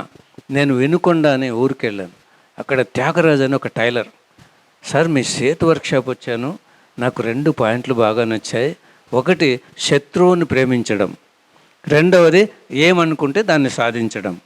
ఈ రెండిటి మీద నేను ప్రయోగం చేయాలనుకున్నాను సార్. నా శత్రువు ఎవరైనా ఆలోచించాను, ఒక రాజకీయ నాయకుడు నన్ను చాలా ఇబ్బంది పెట్టాడు, ఊరు కూడా వదిలించాలని చూశాడు, ఆయన్ని ప్రేమించాలా, కానీ మనసు ఒప్పుకోవటం లేదు సార్. ఇంత ఇబ్బంది పెట్టిన వాడిని నేను ప్రేమించడం సాధ్యమా అని ఆలోచిస్తే నాకు ఒకటి తట్టింది సార్. నేను కమ్యూనిస్టు, పూజలు చేయను, ఏం చేయను, నన్ను ఇబ్బంది పెట్టినప్పుడు అనుకున్నా, స్థలం తీసుకొని ఇల్లు కట్టించుకుంటే నన్ను ఊరు వదిలిపోను కదా, వీడు గెలవడు కదా అని స్థలం తీసుకొని ఇల్లు కట్టించుకున్నాడండి. అప్పుడు తక్కువ ఇల్లు దొరికింది. నాకు మంచి జరిగింది కదా, నన్ను ఇబ్బంది పెట్టినందుకే కదా అని హృదయపూర్వకంగా ఎదురుగ్గా వెళ్ళి ఆయన పర్సనల్గా పోయి, నన్ను క్షమించు, నీ మధ్య నా మధ్య ఎవరో ఏమో చెప్పారు నీకు, నేనేం అలా నీ గురించి ఏం అనుకోలేదు, నేనేం చెప్పలేదు అని హృదయపూర్వకంగా క్షమ కోరుకున్నాడండి. ఆయన ఏ కార్యక్రమం అయినా మన ధ్యాన కార్యక్రమానికి సహాయం చేస్తాడండి. ఇప్పుడు తర్వాత ఏమనుకుంటే అది అవుతున్నా అనుకున్నారు. నాకు 4 లక్షలు అప్పు ఉంది, ఈ అప్పు తీరిపోయి ఇంకొక 5 లక్షలు ఎక్స్ట్రా నా దగ్గర ఉండాలి అనుకున్నాను. పత్రి సార్ ఒక డ్రెస్ కుట్టించి ఇచ్చాడండి. సార్ వేసుకుని, ఎంత చక్కగా ఉందయ్యా, ఎవరు కుట్టారు ఈ డ్రెస్ అంటే త్యాగరాజు. అన్ని డ్రెస్సులు ఆయన కుట్టించాడండి సార్కి. ఆ పత్రి సారు రోజుకు 4 డ్రెస్సులు మారుస్తాడు ధ్యానమా చక్రంలో. దానికి గుడ్డ ఇచ్చేది ఆదిశేష్ అనే చిరాల మాస్టరు, అది కుట్టించేది ఈ టైలర్ అండి. ఆయన అప్పులన్నీ తీరిపోయి 5 లక్షలు ఎక్స్ట్రా వచ్చిందండి. అంటే ఒక సింపుల్గా విన్నదాన్ని ఆచరించడం లేదండి. నేను చెప్పాను కదా గృహప్రవేశం అని, ఇంకొక ఎక్స్పీరియన్స్ చెప్పి సమయం లేదు కనుక నేను ముగిస్తానండి. ఆ చివరి ఎక్స్పీరియన్స్, ఇంకొక వ్యక్తి వచ్చాడు ఆ రోజు మా గృహప్రవేశానికి. ఆయన ఒక కాలేజ్ ఎంప్లాయ్ అండి, శ్రీకాంత్ ఆయన పేరు. రోజు 3 floors ఎక్కి దిగాలి ఆయన, అటువంటి పని ఉంటుంది, ఒక అటెండర్ జాబ్. ఆయన చెప్పాడు, సార్ మీ క్లాస్ విన్నాను, ఆహారం ద్వారా 1% ఎనర్జీ, నిద్ర ద్వారా 10% ఎనర్జీ, ధ్యానం ద్వారా 1000% ఎనర్జీ వస్తుందని మీరు చెప్పారు. నేను ఒక పరీక్ష చేయాలనుకున్నాను సార్. రాత్రి 10 నుంచి 12 గంటలు ధ్యానం చేసి, నిద్ర మానేసి, ఆహారం మానేసి ఎన్ని రోజులు ఉండగలను అని పరీక్షించాను సార్. నిన్నటికి 55 రోజులు పూర్తయింది సార్. రాత్రంతా నిద్ర లేదు, ఆహారము లేదు, కానీ ఎలా ఉన్నాడండి, చక్కగా నార్మల్గా ఉన్నాడు. సార్ ఆఫీస్కు పోతున్నాను, డ్యూటీ చేస్తున్నాను, కానీ ఈరోజు ఉపసంహరించుకుంటున్నాను సార్ దీక్ష. ఎందుకంటే మా ఇంట్లో గోల్ ఎక్కువైంది సార్, నన్ను డాక్టర్కి తీసుకుపోతామంటున్నారని. చూసారండి ఎంత ఎనర్జీ ఉందండి. ఋషులు అడవుల్లో ధ్యానం చేస్తుంటారండి. వాళ్ళు నిద్రపోతారా, ఆహారం తీసుకుంటారా, డాక్టర్ దగ్గర పోతారా, మెడిసిన్ తీసుకుంటారా, ఐరన్, ప్రోటీను, కాల్షియం ఏమేమో చెప్తారండి. అవన్నీ విశ్వశక్తిలోనే ఉన్నాయండి. ధ్యానం ఒక్కటి చేస్తే నియమాలే లేవండి. ఒక్క నియమం శాకాహారం. శాకాహారం ఏది కావాలో తినండి. పుట్టగొడుగులు కూడా మాంసాహారమేనండి. మష్రూమ్ అంటారు ఇంగ్లీష్లో, తెలుగులో పుట్టగొడుగులు, పుట్టిన గొడుగులు. పుట్టినవన్నీ మాంసాహారము, పండినవన్నీ శాకాహారము. రెండే పదాలు ఉన్నాయండి అక్కడ. పుట్టగొడుగులు అంటే పుట్టిన గొడుగులు, అవి బీజంతో పుట్టవండి, కుళ్ళిపోయిన బ్యాక్టీరియా నుంచి వస్తుంది. అది కూడా మానేయండి. అది కూడా నాన్ వెజ్జే. అదొక్కటి ఎందుకు తినాలి? ఆ పాపం ఎందుకు చేయాలి మనం? ఇంకొక విషయం చెప్తున్నా, బర్త్డేకి పోతారు, ఇంత కేక్ ముక్క అని తింటారు, దాంట్లో గుడ్డు ఉంటుందండి. విషము ఒక బాటిల్ తాగే పని లేదు, ఒక చుక్క తాగితే చచ్చిపోతారు. పాపం అంటే పాపమే అది. చెయ్యరాదన్నాకేం చేయాలండి? చేయరాదు. నేను మొదటి రోజు ధ్యానం మొదలుపెట్టిన రోజు కేక్ మానేస్తాను. అంతవరకు ఆమ్లెట్ తినేవాడిని, కేక్ తినేవాడిని. నాకు తెలియదు. గురుగారు చెప్పాక ఆ రోజు నుంచే నేను మానేశానండి.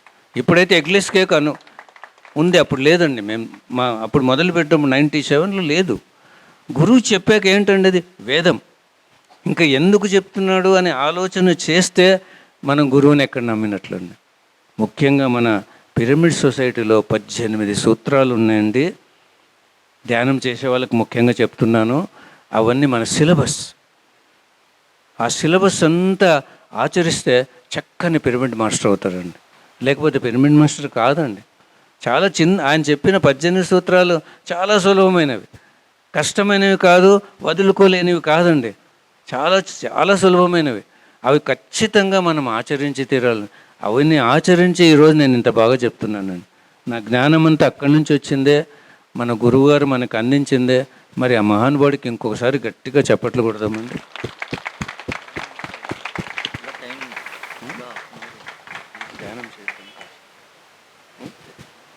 మనం ఎంత మాట్లాడినా ప్రాక్టికల్ అనేది ఒకటి ఉంది కదండి. ధ్యానం చేయాలి కదా, ఎక్కువ లేదండి, ఒక 15 నిమిషాలు ధ్యానం చేద్దాము. ఎలా చేయాలో నేను ఒకసారి చెప్తానండి. కుర్చీలోనే కూర్చున్నారు కనుక అందరూ కింద పాదాలు ఒక పాదం మీద ఒక పాదం పెట్టుకోవాలండి. కింద పాదాలు క్రాస్ చేసుకోవాలి. ఈ 2 చేతి వేళ్ళు ఇలా జోడించి ఒళ్ళో పెట్టుకోవాలండి. 2 చేతి వేళ్ళు జోడించి ఒళ్ళో పెట్టుకోవాలి. కళ్ళు మూసుకోకండి, నేను చెప్పినప్పుడు కళ్ళు మూయండి. ధ్యానం ఎలా చేయాలి, దాంట్లో ఏం జరుగుతుందో నేను క్లియర్గా చెప్తానండి. కళ్ళు మూసాక మన శరీరాన్ని, కుటుంబాన్ని, జీవితాన్ని అన్నీ మర్చిపోవాలండి. రిలాక్స్ కావాలా. ఒక నిమిషం 2 నిమిషాలు ఈ శ్వాసను పట్టుకొని ధ్యానం చేసినప్పుడు ఆలోచనలు ఆగిపోయి మూడవ కన్ను తెరుచుకొని చీకటి, వెలుగు, రంగులు, దృశ్యాలు, మాస్టర్లు, కళలు ఎలా వస్తే అలా కనిపిస్తుంటుంది. కొందరికి ఇంకా శ్వాస గమనించకముందే మూడవ నేత్రం తెరుచుకొని చీకటి, వెలుగు, రంగులు, కొండలు, కోనలు, దృశ్యాలు అలా కనిపిస్తుంటాయండి. అంటే కళ్ళు మూసాక గమనించాల్సింది ఏంటంటే మొట్టమొదట మనకేమైనా కనిపిస్తూ ఉందా? చీకటి కనిపిస్తే చీకటినే గమనించాలి, చీకటిలోని కదలికలు గమనించాలి. అందులో నుంచి చిన్న వెలుగు, ప్రకాశవంతమైన వెలుగు, రంగులు, చుక్కలు, గీతలు, సూర్యుడు, చంద్రుడు, నక్షత్రాలు, ఇవన్నీ ఇతర లోకం నుంచి వచ్చే ఎనర్జీస్ అండి. దాన్ని ఆహ్వానించుకోవాలి. ఈ వెలుగు ఆత్మలో నిండిపోయి విశ్వమంతటా వ్యాపించాలి. విశ్వంలోని అందరూ శాకాహారులు కావాలి, ధ్యాన యోగులు కావాలి, ప్రకృతి కాపాడబడాలి. ఆత్మ వెలుగులో ప్రవేశించి ధ్యానం చేయాలని అనుకోవాలండి. మాస్టర్లు కనిపిస్తే షిరిడి బాబా ఎవరైనా ఆ మాస్టర్తో కలిసి ధ్యానం చేయాలని మనసుతో ప్రశ్న వేయండి, మనసుకు సమాధానం వస్తుంది. దీన్ని టెలిపతి అంటారు. ఆలోచన వచ్చినప్పుడు శ్వాస మీద ధ్యాస అండి. ఏ శ్వాస? ఇప్పుడు మనకు గాలి తాకుతుంది కదండి, ఒక స్పర్శ అంటే సహజంగా ఊపిరి ఆడుతుంటుంది అందరికీ. మేము గమనించమన్నప్పుడు మీరు ఎక్కువ తీసుకొని వదులుతారండి. సహజమైన శ్వాస గమనించాలి. ఇలా వేలు పెట్టామంటే ఇక్కడ వెచ్చకు ఒక స్పర్శ తాకుతుంది, అది శ్వాస అండి. అంతే గమనించాలి. లోపలికి పీల్చి వదిలిస్తే మీకు ధ్యానం కుదరదు. బలవంతంగా పీల్చకూడదు, బలవంతంగా వదలకూడదు. కేవలము ఆ స్పర్శను మాత్రమే గమనిస్తే వెంటనే ఆలోచన ఆగిపోయి ధ్యానం కుదురుతుంది. మీకు అర్థం కాకపోతే ఇలా వేలు పెట్టుకోండి, ఆ వెచ్చదనాన్ని గమనించండి, ఆలోచన ఆగిపోయే వరకు లేదా ఏదైనా కనిపించే వరకు. మరి చేతులు కింద పెట్టండి. మరి ఆలోచన వచ్చినప్పుడు మరి శ్వాసను గమనించండి, సహజమైన శ్వాసను. ఏ మంత్రము జపించకండి, ఏ రూపము తలుచుకోకండి. అందరూ కళ్ళు మూసుకోండి. కింద పాదాలు ఒక పాదం మీద ఒక పాదం క్రాస్ చేసుకోండి. 2 చేతి వేళ్ళు జోడించి ఒళ్ళో పెట్టుకోండి. ఒక్కసారి కళ్ళు మూసాక దయచేసి ఎవరు కళ్ళు తెరవకండి. కళ్ళద్దాలు తీసేయండి, స్పెట్స్. ఎందుకంటే ఒకసారి కింద పడిపోతే ధ్యాస దాని మీద ఉంటుంది. ముఖ్యంగా మొబైల్స్ సైలెంట్లో పెట్టండి. మొబైల్స్ ఏవి శబ్దం జరగకూడదు. ఇక్కడ అందరూ సైలెంట్లో పెట్టండి దయచేసి. ఈ 15 నిమిషాలు కుటుంబాన్ని మర్చిపోదాం, మన జీవితాన్ని మర్చిపోదాం, మనల్నే మనం మర్చిపోదామండి. మనమందరము కూడా శరీరం కాదండి, ఆత్మస్వరూపులు. మనం దేహస్వరూపులు కాదు, ఆత్మస్వరూపులు. మనందరి చైతన్యం ఒకటే చైతన్యం, మనందరి ఆత్మ ఒకటే ఆత్మ. ఈ విశ్వమంతా వ్యాపించి ఉన్న ఆత్మ మనము. మమాత్మ సర్వభూతాత్మ. దేహాలు వేరువేరు కానీ జగత్తులో ఉన్న అందరి మాస్టర్లు మన ఆత్మ అంతా కూడా ఒకటేనండి. యద్భావం తద్భవతి. మన భావన ఎలా ఉంటే మన ఎనర్జీ కూడా అలాగే ఉంటుంది. మనం శరీరం అనుకున్నప్పుడు ఎనర్జీ తక్కువ ఉంటుంది. నేను ఆత్మ అనుకున్నప్పుడు ఇంకా ఎనర్జీ విజృంభిస్తుంది. అందరిలో నా ఆత్మ ఒకటే అనుకున్నప్పుడు ఇంకా ఎనర్జీ విజృంభిస్తుందండి. హాయిగా ప్రశాంతంగా మనతో మనమై ఉందాం. మన ఆత్మనే దైవంతో మనం కలిసి ఉందాం. ఆలోచన వచ్చినప్పుడు సహజమైన శ్వాసను గమనించండి. చీకటి కనిపిస్తే చీకటినే గమనించండి. ఆ చీకటిలోని కదలికలు గమనించండి. అందులో నుండి చిన్న ప్రకాశము, ప్రకాశవంతమైన వెలుగు, చుక్కలు, గీతలు, సూర్యుడు, చంద్రుడు, నక్షత్రాలు కనిపిస్తే ఈ వెలుగు ఆత్మలోని అణువణువులో నిండిపోవాలి, విశ్వమంతటా వ్యాపించాలి. అందరూ శాకాహారులు కావాలి, ధ్యాన యోగులు కావాలి, ప్రకృతి కాపాడబడాలి. ఆత్మ వెలుగులో ప్రవేశించి ధ్యానం చేయాలనుకో. ఏ మాస్టర్ కనిపించినా ఆత్మ మాస్టర్తో కలిసి ధ్యానం చేయాలి. ఆ మాస్టర్ శక్తి స్థితి జ్ఞానం విశ్వ కళ్యాణానికి, విశ్వశాంతికి ఈ ఆత్మ ద్వారా ఉపయోగపడాలి. ఆలోచన వచ్చినప్పుడు సహజమైన శ్వాస కేవలం ఒక్కరోజు కూడా మానకుండా చేయాలండి. అప్పుడు ఫలితం వస్తుంది. ఒకరోజు 2 రోజులు వదిలి చేస్తే ఫలితం రాదు. మనకు అలవాటు కూడా అవుతుంది. 41 రోజులు ఎందుకంటే అలవాటు కావడానికి, మనం ఆ ఫలితం పొందడానికి. అలవాటు చేసుకున్నాక దాన్ని మళ్ళీ కంటిన్యూగా చేయాలి, వదిలేయడం కాదు కండి. ఫలితం పొందాలంటే అంత సమయం కనీసం పడుతుంది. ఇది ATM, ఎనీ టైం మెడిటేషన్. ఉదయం, మధ్యాహ్నం, సాయంకాలం, రాత్రి ఎప్పుడు చేయవచ్చు. స్నానానికి ముందు, స్నానం అయ్యాక, మడి, శుభ్రము, మైల, ఆచార వ్యవహారాలన్నీ ఏమీ లేవండి ఆత్మకు, అన్ని దేహానికే. మెన్సెస్ పీరియడ్లో కూడా ధ్యానం చేయొచ్చు, బస్సులో ప్రయాణం చేసేటప్పుడు చేయొచ్చు. ఇదే సమయానికి ప్రతిరోజు చేయాలని నియమం కూడా లేదు. ఈరోజు మధ్యాహ్నం, రేపు ఉదయం చేయొచ్చు. అదే ప్లేస్లో చేయాలని ఏమీ లేదండి. నియమాలు, నిబంధనలు లేనిదే ధ్యానము, ఆత్మ. ఎక్కడైనా చేయొచ్చు, ఎప్పుడైనా చేయవచ్చు. కానీ 41 రోజులు. ముఖ్యమైనటువంటి నియమం ఏమిటండి? మాంసాహారం మానేయటం. 41 రోజులు పూర్తిగా మానేసి మీరు చేస్తే ఫలితం వస్తుంది. అలవాటవుతుంది, మాంసం మానేస్తారు, ధ్యానం చేస్తారు. మొట్టమొదటి 41 రోజులు నిర్ణయించుకోండి. ఎన్నో బాధలు ఉంటాయి, ఎన్నో వ్యాధులు ఉంటాయి, ఆర్థిక సమస్యలు ఉంటాయి, కుటుంబ సమస్యలు ఉంటాయి. అవన్నీ తొలగిపోవాలంటే ఇది ఒక్కటే మార్గం అండి, వేరే మార్గం లేదు. ఎటువంటిదైనా తొలగిపోతుంది. ధ్యానం చేసేటప్పుడు వ్యాధి ఎక్కువ అవుతుందండి. అంటే మీకు కాలు నొప్పి ఉందనుకోండి, కాలు నొప్పి బాగా పెరుగుతుంది. తలనొప్పి ఉందనుకోండి, తలనొప్పి పెరుగుతుంది. అంతేకాదు, మీకు లేని రోగం భవిష్యత్తులో వచ్చేది కూడా వచ్చినప్పుడు కూడా నొప్పులు వస్తాయి. నాకు కాలు నొప్పి లేదండి, ధ్యానం చేసేటప్పుడు వచ్చిందంటే భవిష్యత్తులో రాబోయే వ్యాధి.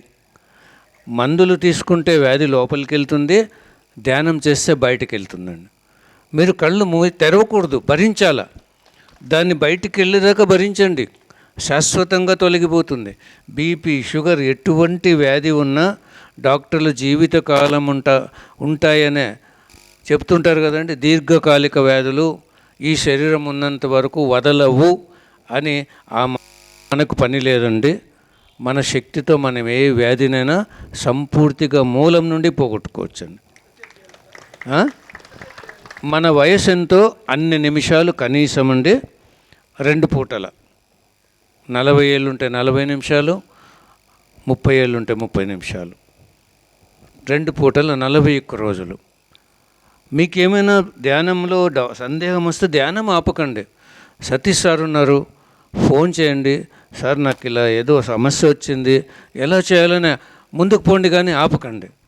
ఎందుకంటే కొన్ని తెలియని ఇప్పుడు ఇలా ధ్యానం చేస్తున్నామండి, ఈ తల ఇలా వాలిపోతుంది అంటే ఇక్కడి వరకు ఎనర్జీ నిండిపోయినప్పుడు ఈ శిరస్సు ఇలా వాలిపోతుంది. ఇక్కడి వరకు ఎనర్జీ నిండింది అనుకోండి, దేహం ఇలా వాలిపోతుంది. చెట్టుకున్న పువ్వు వాలదు కానీ కాయ వాలుతుంది. ఎనర్జీ నిండినప్పుడు వాలుతుంది. ఇంకోటి ఏంటంటే మనకు ఏవో కనిపిస్తూ ఉంటాయి, వాటిని గమనించాలి. ఈ తలంతా భారం అయిపోతుంది, కాళ్ళంతా జోములు పడతాయి, శరీరం అంతా బరువు అవుతుంది. అంటే ఇవన్నీ ఎనర్జీ ప్రవేశిస్తుంది, మనకు మేలు జరుగుతుందని అంటే ఇవన్నీ అనుభవాలు. కొందరికి ఈ శరీరం లేదేమో, ఈ చేతులు లేవేమో అనిపిస్తుందండి. ఇంకా కొందరికి లోపల ఏదో గిర్రున తిరుగుతూ ఉన్నటువంటి ఫీలింగు, దృశ్యాలు కనిపిస్తాయి. ఇంకా కొందరికి ఎలా పక్షులు ఉన్నట్ల ఫీలింగు. ఇంకా కొందరికి ఏమవుతుందంటే శరీరం ఇలా కదులుతూ ఉంటుంది, తల ఇలా కదులుతూ ఉంటుంది. శరీరం ఎలానే ఉండండి, దాన్ని పట్టించుకోకండి. మీ శ్వాసను గమనించి మనసును దగ్గర పెట్టుకోవడం మాత్రమే ధ్యానం. స్థిర సుఖ ఆసనం అంటే శరీరం స్థిరంగా కాదండి, మనసు స్థిరంగా ఉండాలి. అది ఎక్కడికి పోకూడదు. శరీరం ఎలానా ఉండని సుఖంగా ఉండాలండి. మనది ఆసనం సుఖ ఆసనం. అంతేగాని డౌట్లు వస్తే ఇంకో బాగా నిద్ర వచ్చినట్లు అనిపిస్తుంది, అది నిద్ర కాదండి, సబ్ కాన్షియస్ నిద్ర, అన్కాన్షియస్. అప్పుడు ఆ నిద్ర వచ్చినప్పుడు అనిపించినప్పుడు మీ మనసు పూర్తిగా ఆగిపోయి ఉంటుంది. ఇది పూర్తిగా తెలుసుకుని అనంతమైన శక్తి మనలో ప్రవేశిస్తుంటుంది. కొందరికి బాగా ధ్యానం కుదురుతుంది, కళలన్నీ వినిపిస్తుంటాయి, తెలుస్తుంటాయి, అది కూడా ధ్యానమేనండి. ఆలోచన లేకుండా ఉండడం ధ్యానం అంటే నిద్రలాగా అనిపించిన ధ్యానమే, మీకు ఎరుక ఉండి అన్నీ వినిపించిన ధ్యానమేనండి. ఇంకా తెలుసుకోవాలంటే చెప్తే అర్థం కాదు, కొంచెం సాధన చేయాలి. తర్వాత మీకు ఏమైనా సందేహాలు ఉన్నా మాస్టర్లు ఉన్నారు ఇక్కడ, వాళ్ళ నా ఫోన్ నెంబర్లు తీసుకొని దయచేసి వాళ్ళని అడిగి మీరు సందేహాలు తీసుకొని ముందుకు పోండి. అంతేకాదు మీ నంబర్ ఇవ్వడం వల్ల ఇక్కడ ఏ ప్రోగ్రాం జరిగినా మీకు మెసేజ్ వస్తుంది. అవన్నిటిని మీరు వినియోగించుకోవచ్చు. మన గురువుగారు చెప్పేది ఏంటంటే ఆధ్యాత్మిక జీవితం అంటే తీరిక దొరికినప్పుడంతా ధ్యానం చేయడము, ఆధ్యాత్మిక పుస్తకాలు చదవడము, సజ్జన సాంగత్యం అంటే మీ అనుభవాలు మేము వినటం, మా అనుభవాలు మీరు వినటం అండి. పొందిన జ్ఞానాన్ని ఆచరించడం, తెలుసుకున్న జ్ఞానాన్ని బోధించడం, ఈ 5 ఆధ్యాత్మిక జీవితం అండి. మనం ఎంతో ఆత్మపరంగా ఎదగడానికి, ఆరోగ్యంగా శక్తివంతంగా జీవించడానికి, ప్రశాంతంగా జీవించడానికి, మన లోపల ఆత్మ సందేశాలు అందుకోవటానికి. జ్ఞానం అంటే ఏంటండి? చూడరానివి చూడరాదు, వినరానివి వినరాదు, మాట్లాడరానివి మాట్లాడరాదు, తినరానివి తినరాదు, ఆలోచించరానివి ఆలోచించరాదు, చెయ్యరానివి చెయ్యరాదు. ఇది బుద్ధికి సంబంధించిన జ్ఞానం ద్వారా మనకు ధ్యానంలో తెలుస్తుందండి. అంతకుముందు మనకి ఎవరు చెప్పేవాళ్ళు లేరు, తెలియదు. అంటే చాలా సంతోషం అండి, ఇంత శ్రద్ధగా ఇంతసేపు కూర్చున్నారు. మీ అందరికీ నా ఆత్మ ప్రణామాలు. Thank you, thank you, thank you. Thank you sir. చాలా చాలా చాలా చక్కటి విషయాలు పుస్తగుచ్చినట్లు మీరు అద్భుతంగా తెలియజేసినందుకు. సేత్ థాట్స్ ఏంటి, దాని అంతా వివరణ ఇచ్చారు. ఎలా పెట్టుకోవాలి, పాజిటివ్గా ఉంటే ఏంటి, నెగిటివ్గా ఉంటే ఏంటి అని చెప్పేసి. సో ఇంకా మనం చేయవలసింది కర్తవ్యం. పాజిటివ్గా ఉండాలన్నా నెగిటివ్గా ఉండాలన్నా? సో ఎప్పుడు శత్రువుకు కూడా బాగుండాలి అని కోరుకోవాలి. దాని ద్వారా ఎవరికి మేలవుతుంది సార్ చెప్పారు కదా. సో మిత్రులారా, అదే ప్రేమించడం. సో ప్రతి ఒక్కరిని ప్రేమించేది నేర్చుకోవాలి.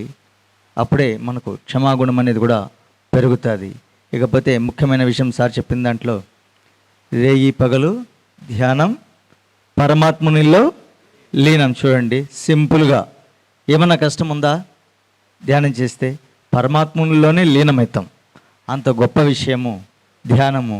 సో మనమంతా చేయవలసింది ధ్యానం, ధ్యానం, ధ్యానం. సో అది చేస్తే మిగతావన్నీ కూడా చక్కగా ఇప్పుడు చేసేదానికన్నా షార్ప్గా చేస్తాం. ఇప్పుడు చేసేదానికంటే కూడా షార్ప్గా చేస్తాం. ప్రతి పనిని చేస్తాము, ఇంకా చాలా చాకచక్యంగా షార్ప్గా చేస్తాం. ఇది మనకు ఆ శక్తి తోడెత్తుంది. కాబట్టి మిత్రులారా, ప్రతి ఒక్కరు కూడా పూర్తిగా గమనంలో ఉండవలసిందిగా మరొకసారి కోరుకుంటూ, ఈ సప్తాహానికి విచ్చేసినటువంటి మీ అందరినీ, ఇక డయాస్పై ఉండే వాళ్ళందరినీ కూడా మరొకసారి అభినందిస్తూ, సో ఇలా ధ్యానం ద్వారా ఎన్నో లాభాలు.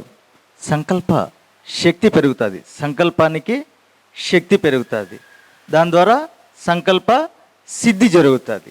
ఈ ఎన్నెన్నో వర్ణనాతీతం. మాకైతే ఎన్నో కొత్తగా 20 ఏళ్ళ నుంచి ఎన్ని సంకల్పాలు చేసుకుని అవసరమైనప్పుడే, మరి దానికి ఎనర్జీ జస్ట్ వేస్ట్ చేసేది కాకుండా జస్ట్ మనం జరుగుతూ ఉందా అని మన కన్ఫర్మేషన్ కోసం అంత మాత్రమే, అంతవరకు. లేకపోతే ఉండే ఆ ఎనర్జీ కొంచెం సంపాదించేది ఎక్కువ పోగొట్టేది చేస్తే అది కూడా విపరీతం కావచ్చు. కాబట్టి మనకి ఏది అవసరమో అంతవరకు చేసుకోవాల్సిందిగా మరొకసారి తెలియజేసుకుంటూ, హలో ఫ్రెండ్స్, పిఎంసి ఆన్లైన్ని సబ్స్క్రైబ్ చేసుకోండి. సరికొత్త అప్డేట్స్ కోసం బెల్ బటన్ని నొక్కండి.